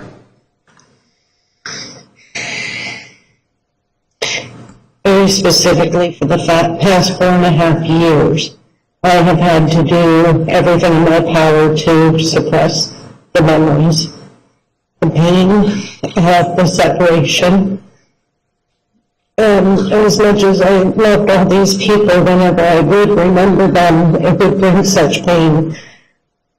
I have done so much to try to not think about them and not let my heart hurt so much. And it has been very difficult in these last few days to be back breathing with that energy and remembering that some women, of course, I have much more in-depth conversations with than others. Some that I had friendships outside of Temple, and of course I remember much more about those than I do with others. My style of ministry, it deals more with stuck energies and upset around an incident rather than an incident itself. So, for example, two people on a roller coaster, the roller coaster gets stuck. It finally gets unstuck after some period of time, the ride continues. One person gets off and is very upset about the experience. The other person gets off and says, that was the best ride of my life. Being stuck up there was the best. It isn't about the roller coaster. It's about what we do, the energy around, what we make it mean. I would deal more with the energy, the conversation around the incident rather than the incident. So I do recall during this conversation I felt kind of bad that there were people that I didn't remember very much about, and I do remember talking to them and I remember them. But that's pretty much it. It had a lot to do with the trauma around the incident. For someone who was so involved with Phoenix Goddess Temple, you were considered to be second in charge. Don't you think your memory of the Phoenix Goddess Temple should be very clear? Again, it's kind of like a similar response. There are things that I do remember very clearly. I also consider myself to be much more of a context than a very detailed. Part of why I had to keep good detailed records, you know, I don't keep it all in my head. Even asking about questions that were asked me just a day or two ago, I don't have a notepad. I can't imagine that anybody could remember every question that was asked of me in the last 4 days. If Bridget needed more help than you could provide, who would you refer her to for help? I referred her quite often to Tracy. We had so many healers in the building for different types of healings. She was offered healing. She had received many healings.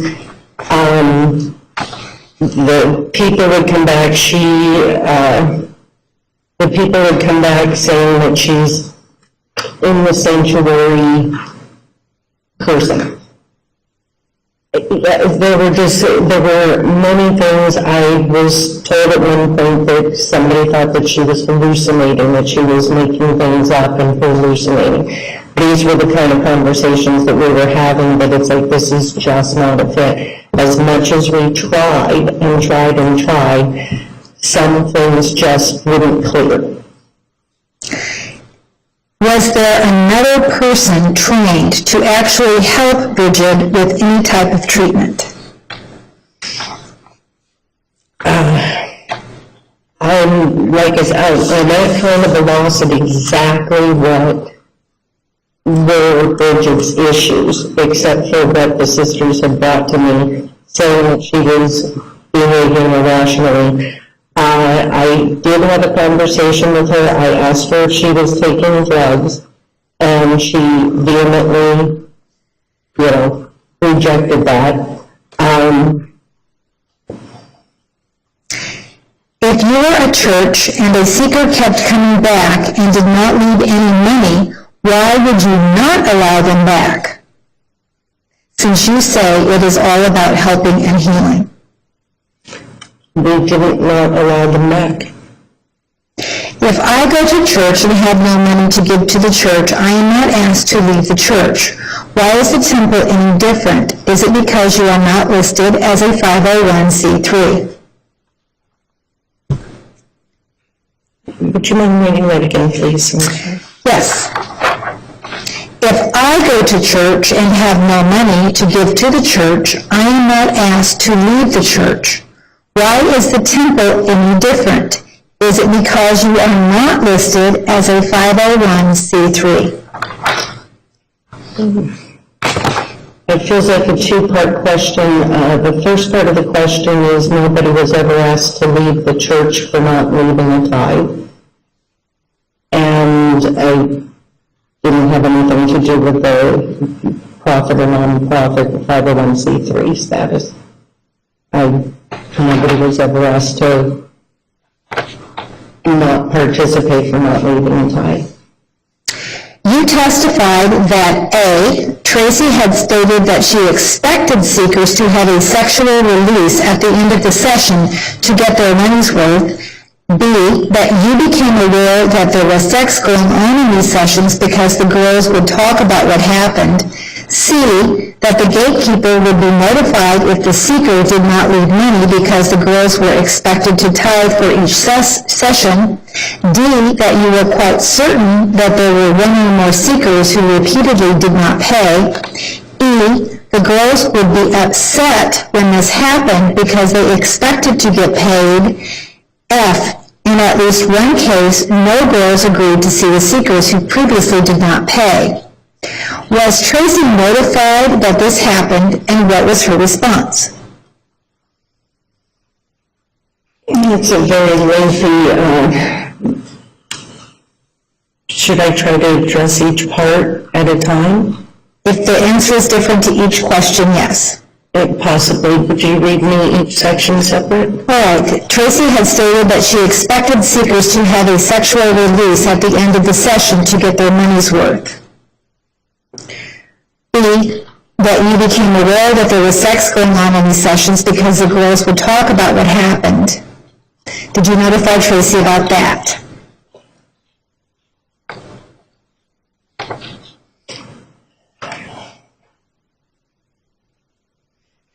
Well, part A was a statement that made from Tracy that the sexual release and a happy ending were two different things. Happy ending could happen without a sexual release. It can also happen without any sexual touch as an energetic exchange. This is my understanding of the energy flow within the session, that both of these things are possible. I witnessed in a ceremony 2 people sitting across in a room of 10 people actually experienced an orgasm with each other as an energetic flow. Did not practice it myself, wasn't sure I understood how that happened. Very clear that they were also trained in a specific modality that allowed them to be able to share energy very directly like that. To go back, you became aware that there was sex going on in these sessions because the girls would talk to you about what happened. Did you tell Tracy about this?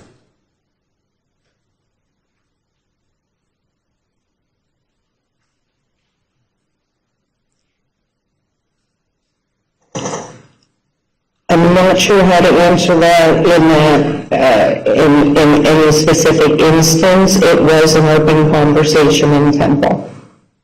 There wasn't anything, I believe, in that specific respect that Tracy wasn't aware of. What was her response? That her response,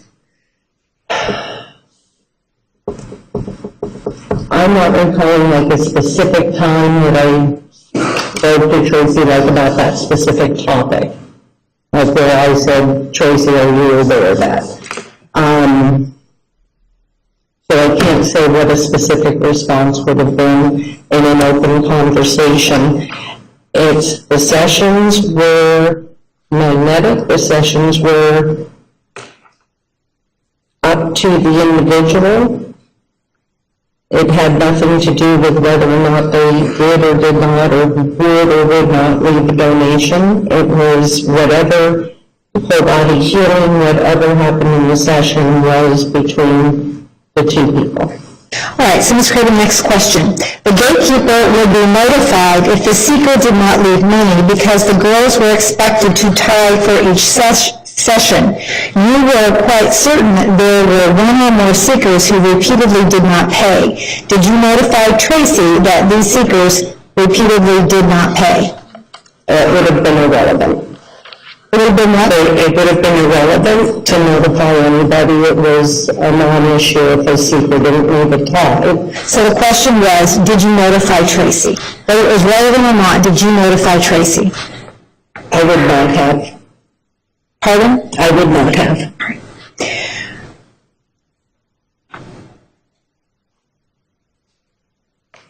The girls would be upset when the seekers did not pay. In at least one case, no girl agreed to see the seekers who previously did not pay. Did you tell Tracy that this happened?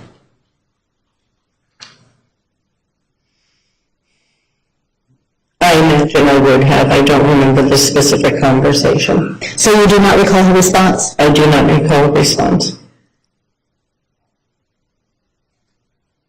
Was there a de facto policy that seekers could be rejected if they previously did not pay? No. If the idea of not being ashamed or wanting to hide would not work for the practitioners, why is it different for the seekers?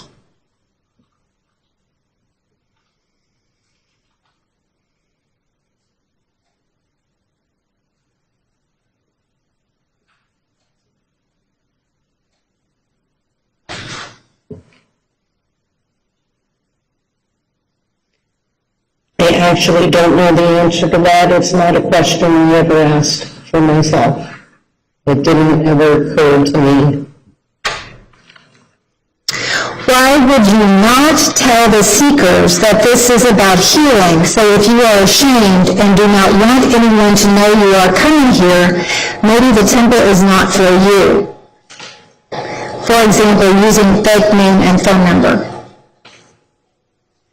I'm not very clear on the question. Why would you not tell the seeker that this is about healing? So if you are ashamed and do not want anyone to know you are coming here, maybe the temple is not for you. For example, seekers using fake names and phone numbers. The seekers themselves would have been self-sovereign as well. I'm not sure who they would tell. That would have been up to them. We have heard about the healings for the male seekers. How is the healing done for the women who came to or worked at the temple? What techniques were used? Who did the healing? The practitioners, the goddesses, performed healings on each other on a fairly regular basis. And so whatever any particular goddess would ask another goddess, whatever session they would want, they would get the same type of sessions as would offer to the men. Full body healing, magnetic tantra, all of those types of things were available. If somebody was in need of a healing and asked another goddess if they were available to provide that, that was what they would do. Did the healers have any degrees in the areas of treating mental or physical abuse?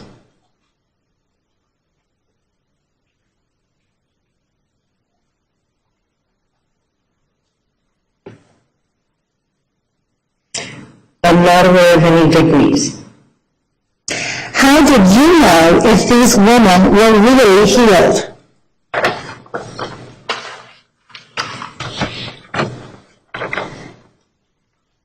I would only have their word to rely on. With regard to the Sedona site, there are many references to the house where Tracy lived and the Sedona temple. Are they one and the same or separate locations?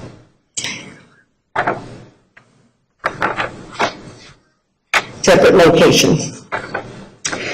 We have heard from previous witnesses that they were law-abiding citizens and yet didn't pay any taxes on their income. You stated you are a law-abiding citizen. Did you pay taxes on your income? you received from the temple? Yes or no? No. When you went to or interfaced with the other goddess temples and or tantric operations, did any of these also have sessions where sexual intercourse or sexual acts occurred? I'm sorry, please repeat. When you went to or interfaced with other goddess temples and or tantric operations, did any of these also have sessions where sexual intercourse or sexual acts occurred? I only went to the Orange County Goddess Temple, and no. Were there discussions of how those other temples or organizations raise money? I did not have those discussions. Did anyone else you observed use the same model of operation as the Phoenix Goddess Temple? No, unfortunately, I only went to the Orange County Goddess Temple. In all of the classes taught by others at the temple, was there any erotic touch or sex acts included in any of these classes?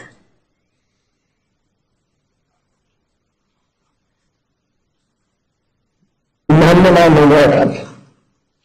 Including the seekers reaching orgasm and how to get them to that point or how to touch the genital areas. Any classes like that? I don't know. You testified that you were aware that sex acts did take place in the chambers and that a donation was left after the session. Did the donation cover the time with the goddess as well as any sex act the seeker had or took part in with the goddess or goddesses? The donation specifically was for time spent with the goddess, and specifically stated that there was not to be any expectation for anything else in the session. If money was not to be discussed in chambers, why would you not just have the seeker leave a donation at the front desk either before or after the session?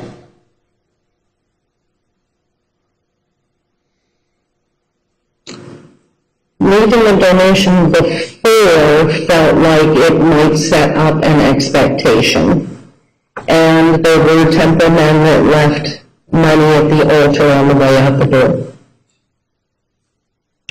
Why did the donation have to be left in the chambers? Well, again, it didn't have to be. It was just typical. You stated that you were part of the Phoenix Goddess Temple family. Why did you not attend Sunday services?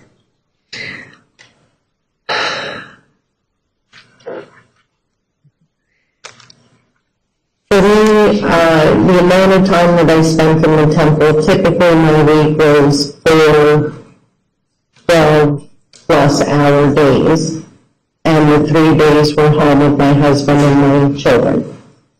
And during those 4 15-hour-plus days, I had attended the sister ceremonies, whatever moon ceremonies and circles.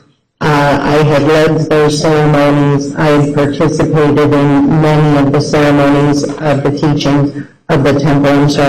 I also did attend every High Holy Day with my family. As the temple mother and office administrator for the temple, why did you not know about staff, instructors, classes, etc. during the weekends?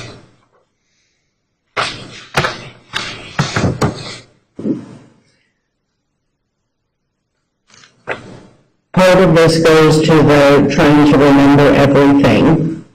And there became a time as classes got very busy, as we were able to have Gabby come on and Ione come on to take over the classes, and Wayne actually ultimately was taking over all of the classes and the scheduling, and I would be aware of classes, put them in the newsletter. It wasn't necessarily something I would commit the long-term memory, like as to who was exactly here on what day or time. Like I said, I do remember the Italians coming through. I remember some of the more high-profile people coming through and teaching, that type of thing. But the day-to-day, every weekend classes, it's not something that I committed to long-term memory. When Tracy was gone and left others in charge, if someone needed help, which included counseling and therapy due to sexual abuse, who was that person? That would have been me. He was specifically trained in that area of the deep core healing, was specifically a training in sexual trauma. Did he have any degree? My understanding is this deep core healing was a very specific training, and that it wasn't like a college degree. My understanding was that he was certified through this teacher, and that he was, what's that word? He was good to take this teaching out, and he brought it to our temple. If the goddesses had to pay for their own ads, why would you need a prepaid card for a back page?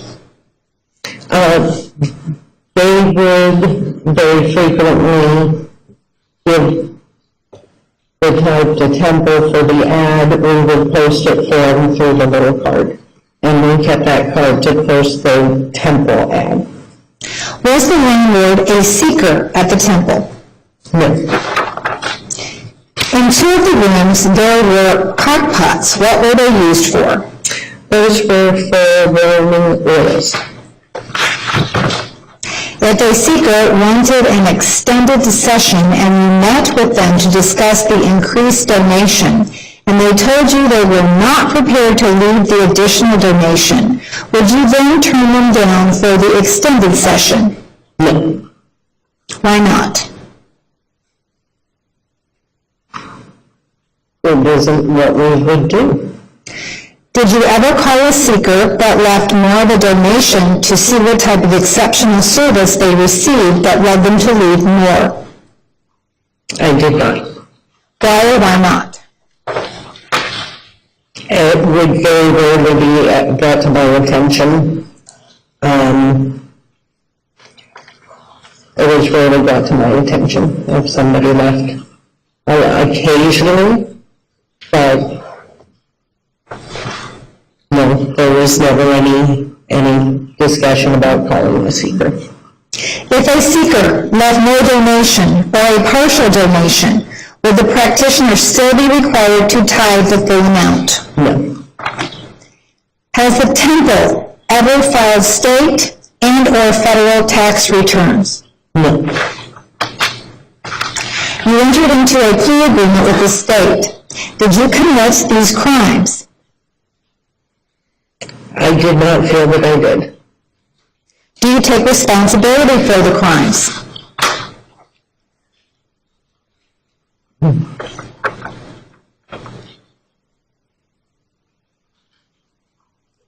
It's very hard at this point to feel like a criminal and be responsible, but I absolutely accept responsibility. Yes. If you talked about placing an ad in Super Pages but could not afford it, why would you not pull the back page ads and use the money for the Super Pages?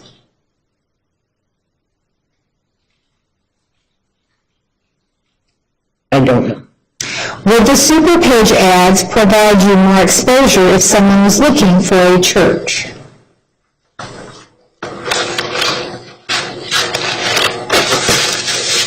I don't know. Possibly. All right, follow up from the state. Ms. Craven, towards the end, you were asked about the fact that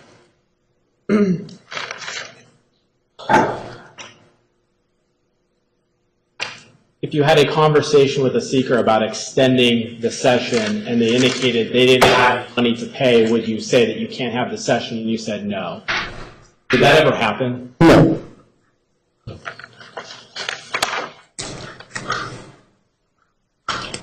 You indicated that if the donation was left at the front desk before the session even happened, that it would set up kind of an expectation for the male seeker about what might happen in the session, so that's why that didn't happen. Do you agree with that?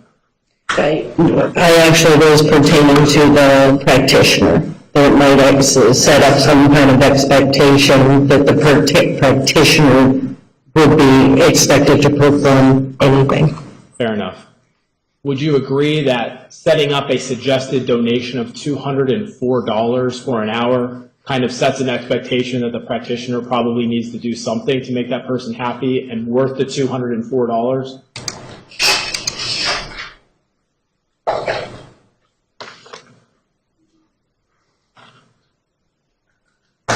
I don't know. It might. It might not.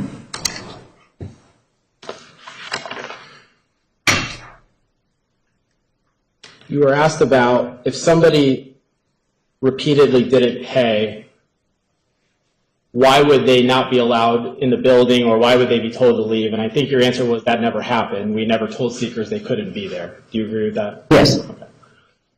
But you would agree that if you had a seeker who was not leaving donations, you as the person who was scheduling the sessions at times had a hard time finding a practitioner to actually see that person. Yes, there was one time when that happened, yes. One time where there was a seeker who had repeatedly not left money, the girls knew it and nobody would see them, correct? There was actually a little more to it. This particular seeker was also said to be disrespectful in the chambers as well. So it was a... And there was, everybody self-sovereign. I can't say you have to see him anyway.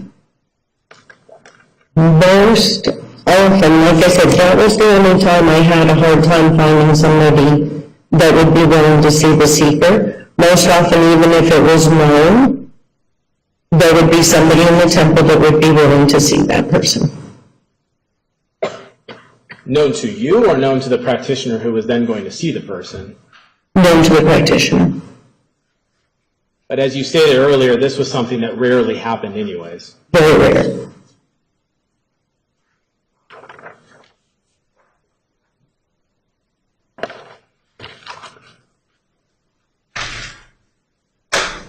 You were asked a question about whether you informed Tracy about the fact that some of the practitioners would refuse to see seekers who weren't tithing or leaving money, or if you told her about this practice and you made a comment or an answer that it was really not relevant, or it was irrelevant if the seeker didn't tithe. You recall that? Yes. You would agree, however, that at some point you and Tracy made the decision to start calling seekers who didn't leave donations. I don't agree that Tracy and I made the decision to start calling seekers.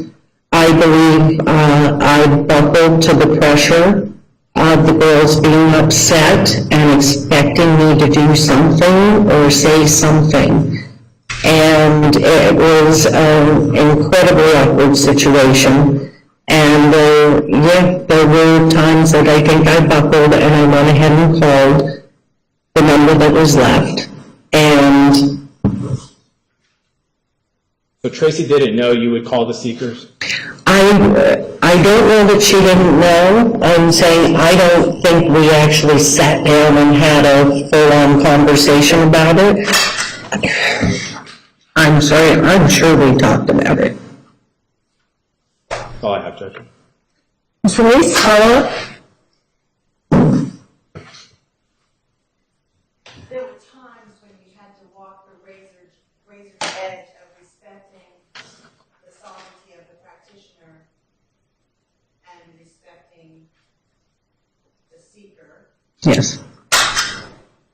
And really, when it came down to it, we would side with our practitioners if there was a dispute. There were a few occasions where we sided with the seeker. Do you recall them? Where someone said, I need a change from the goddess temple, here's what happened.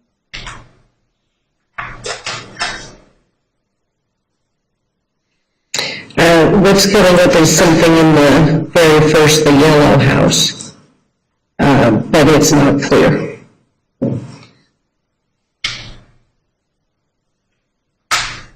So did all of the women ask you to make calls if someone forgot to leave a donation, or was that just a few of them? Just a few of them.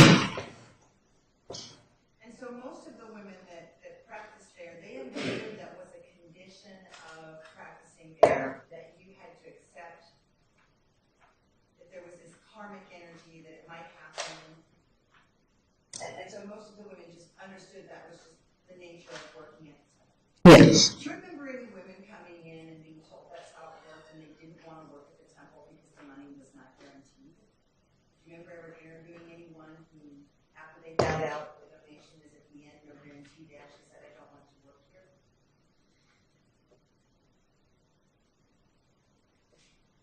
Nothing's coming to mind. Do you remember a really beautiful Hindu woman who had her own place and she wanted to sort of lead with us? Beautiful, in her mid-30s.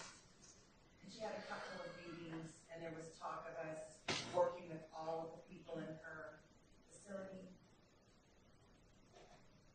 Had caramel skin and ringlets, black ringlets that went down. Met on 2 occasions, and she was interested in maybe being a branch or finding her own way of doing goddess work. And then when we said the money always comes at the end and it's not guaranteed, she said, oh, that's not going to work for us. Remember that one? I'm going to say ring of 10. There's something vaguely familiar. I'm not getting a lot of detail. I'm sorry.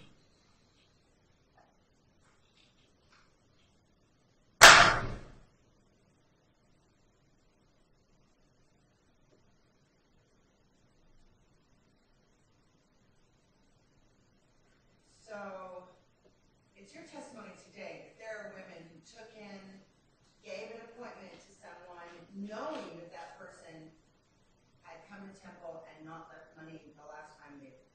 Yes. Why do you think that was? Was it because the women bought into the mission? Action speculation. Sustained. Why do you think the women that said, yes, I'll see this person, even though he's probably not going to leave any money, why do you think those women that were willing to do that did that? Action speculation. Sustained. But it's your testimony that did occur. Yes. Okay.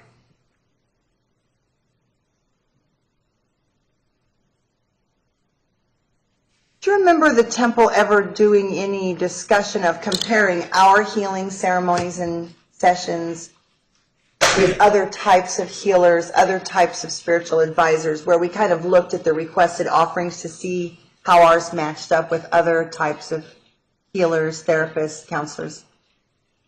Would have been the summer of 9. There was a discussion about comparing what we did with all kinds of things, including the things on Backpage, but also the types of healing offered. We looked at life coaching, we looked at astrology, we looked at spiritual counseling, what other pastors were offering for what they wanted for. We looked at that and we decided that we were actually in a good spot. Do you remember us making some comparisons? I do remember making some comparisons. I don't remember an exact date, but I do remember looking up some things and seeing that actually 204 for an hour could be considered low in the field of healings. In some realms. Yes. Now, I would like to talk about the hour at the Phoenix Goddess Temple. The hour at the Phoenix Goddess Temple did not last an hour, did it? Rarely. So we always put in what we call transition time. Well, for an hour appointment, we blocked out a minimum of 90 minutes. And that was to allow the person to come in from the outside world, let that go, Yes. go into inner space, and then have some time Yes. coming out. Yes. We frequently blocked 2 hours It was a minimum of 90 minutes to 2 hours for every hour session. And isn't it true that the women generally spend anywhere from 15 minutes to a half hour preparing themselves in their chamber before the arrival of the seeker? At least, yes. Half hour, on average a half hour, to get their room ready and themselves ready, on average. Yes. And some women actually did it faster, and a couple took longer. Yes. But so it's fair to say that the women invested a half hour of their time, on average, to go with the appointment, preparing the chamber, etc. They also spent a little time cleaning up the chamber. Yes. So when you say 2:04 or 2:40 for an hour at Sedona, we're not really talking about 60 minutes, are we? Not by the clock, no. Okay. So it would be fair to say that an hour always meant at least 2 hours to the practitioner, if you counted getting ready, cleaning up, and that extra space of the transition for the seeker, showers and changing. Yes, that would be true. So in reality, someone might take that number and divide it in half and get an accurate hourly request. They could, It would yes. be less per hour if you actually measured how much time you were there. Yes.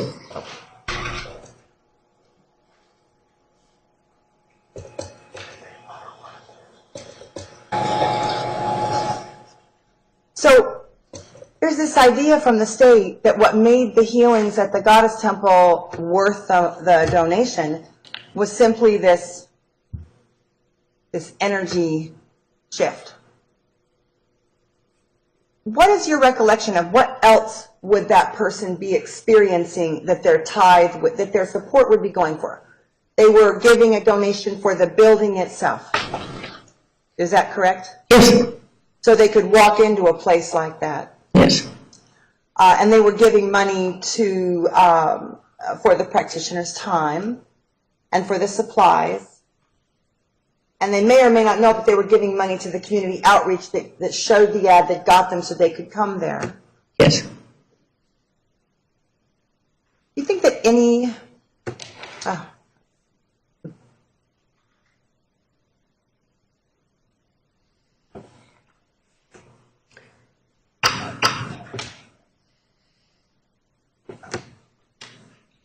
Do you remember anything about the Foundations of Right Livelihood? There was 6 classes, 6 modules. One was gatekeeping, one was declare your legal status, one was know your neighborhood. It was about where you are in your town kind of thing. Remember those classes, whole body healing? There was something called Foundations of Right Livelihood. Yeah, it's kind of vague. We were doing that towards the end. The summer of 11. Yeah. And we began teaching it in the fall of 10. You remember that? Yeah. And so some components were always taken by people, and other components like monthly. Other classes were only offered every 3 or 4 months. Does that sound right? Of that class. We didn't offer gatekeeping class every month, but you might be able to take it every quarter. That kind of thing. Does that sound right?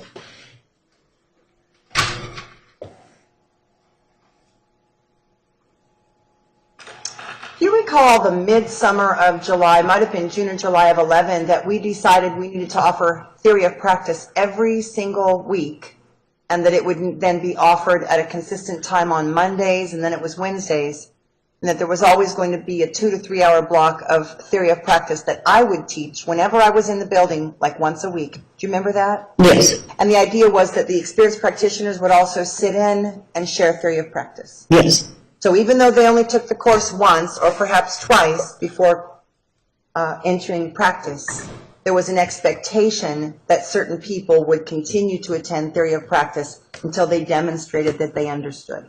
Yes. Regarding the federal and state tax returns, the declare your status portion of the Foundation's class specifically instructed the practitioners to figure out what their legal status was going to be and to file and to be that. Whatever you're going to do, figure it out and be it all the way. Yes. And so we did create documentation of this. There was at least a description of the course and maybe a handout. Does that sound right? Yes. Okay. So in this, Temple had gathered a number of practitioners who had a wide range of how they practiced, and they were actually available even to mentor people who were going to do that method. Do you remember there were some people who were mentoring people who did the church model? There were other people who were doing an educational nonprofit model. There were people who were doing a for-profit life coach model. There were people who did all sorts of things with their money.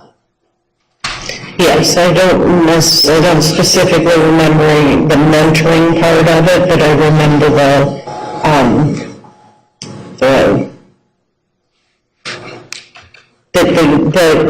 there were different statuses available to choose it. And Temple really wanted every practitioner and staff member to sort that out and file what's appropriate for them. Yes. And we also invited people to put their paperwork on file in the office. And we had just started asking people, get your status paperwork to us. There was a move to make all of that solid in the file. Yes. Do you remember any discussion that you and I might have had about my status and that I had taken a vow of poverty in 2005 and existed as a priest or a nun in the Catholic Church would exist? And that there was no separation between the money I make and the money the church has. It's the same money. Yes. Just like a nun, just like a priest. Yes. Different model than a pastor who's an employee of the church. Yes. Okay.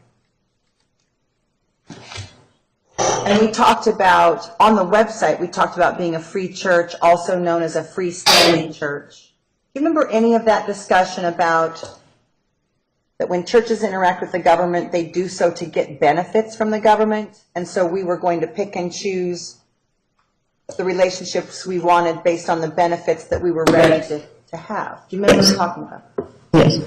And that until we felt stable, there wasn't a lot of reason to start doing all this because, for example, the corporate filings, if I recall, a number of the people, Jimmy, Avery, Robin, Rada, they were part of that group that did the initial filing in 2009, and then within a few months they were all gone. The people were gone. Yes.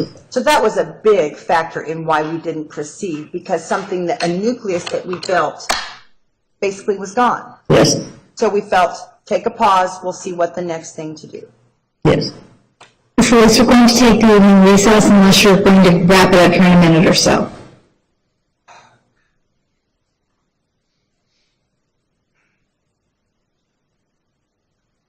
Okay, we're going to take the evening recess.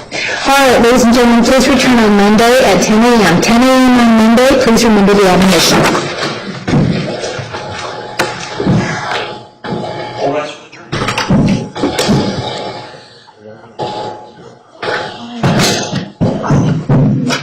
There was a lot there.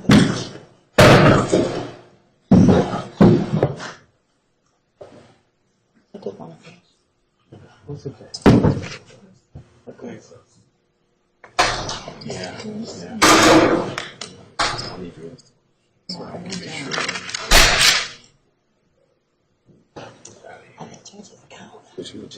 She's ducking out. That's why I said That would be my testimony. Yeah. Janet. She might. That would be, well, we can ask.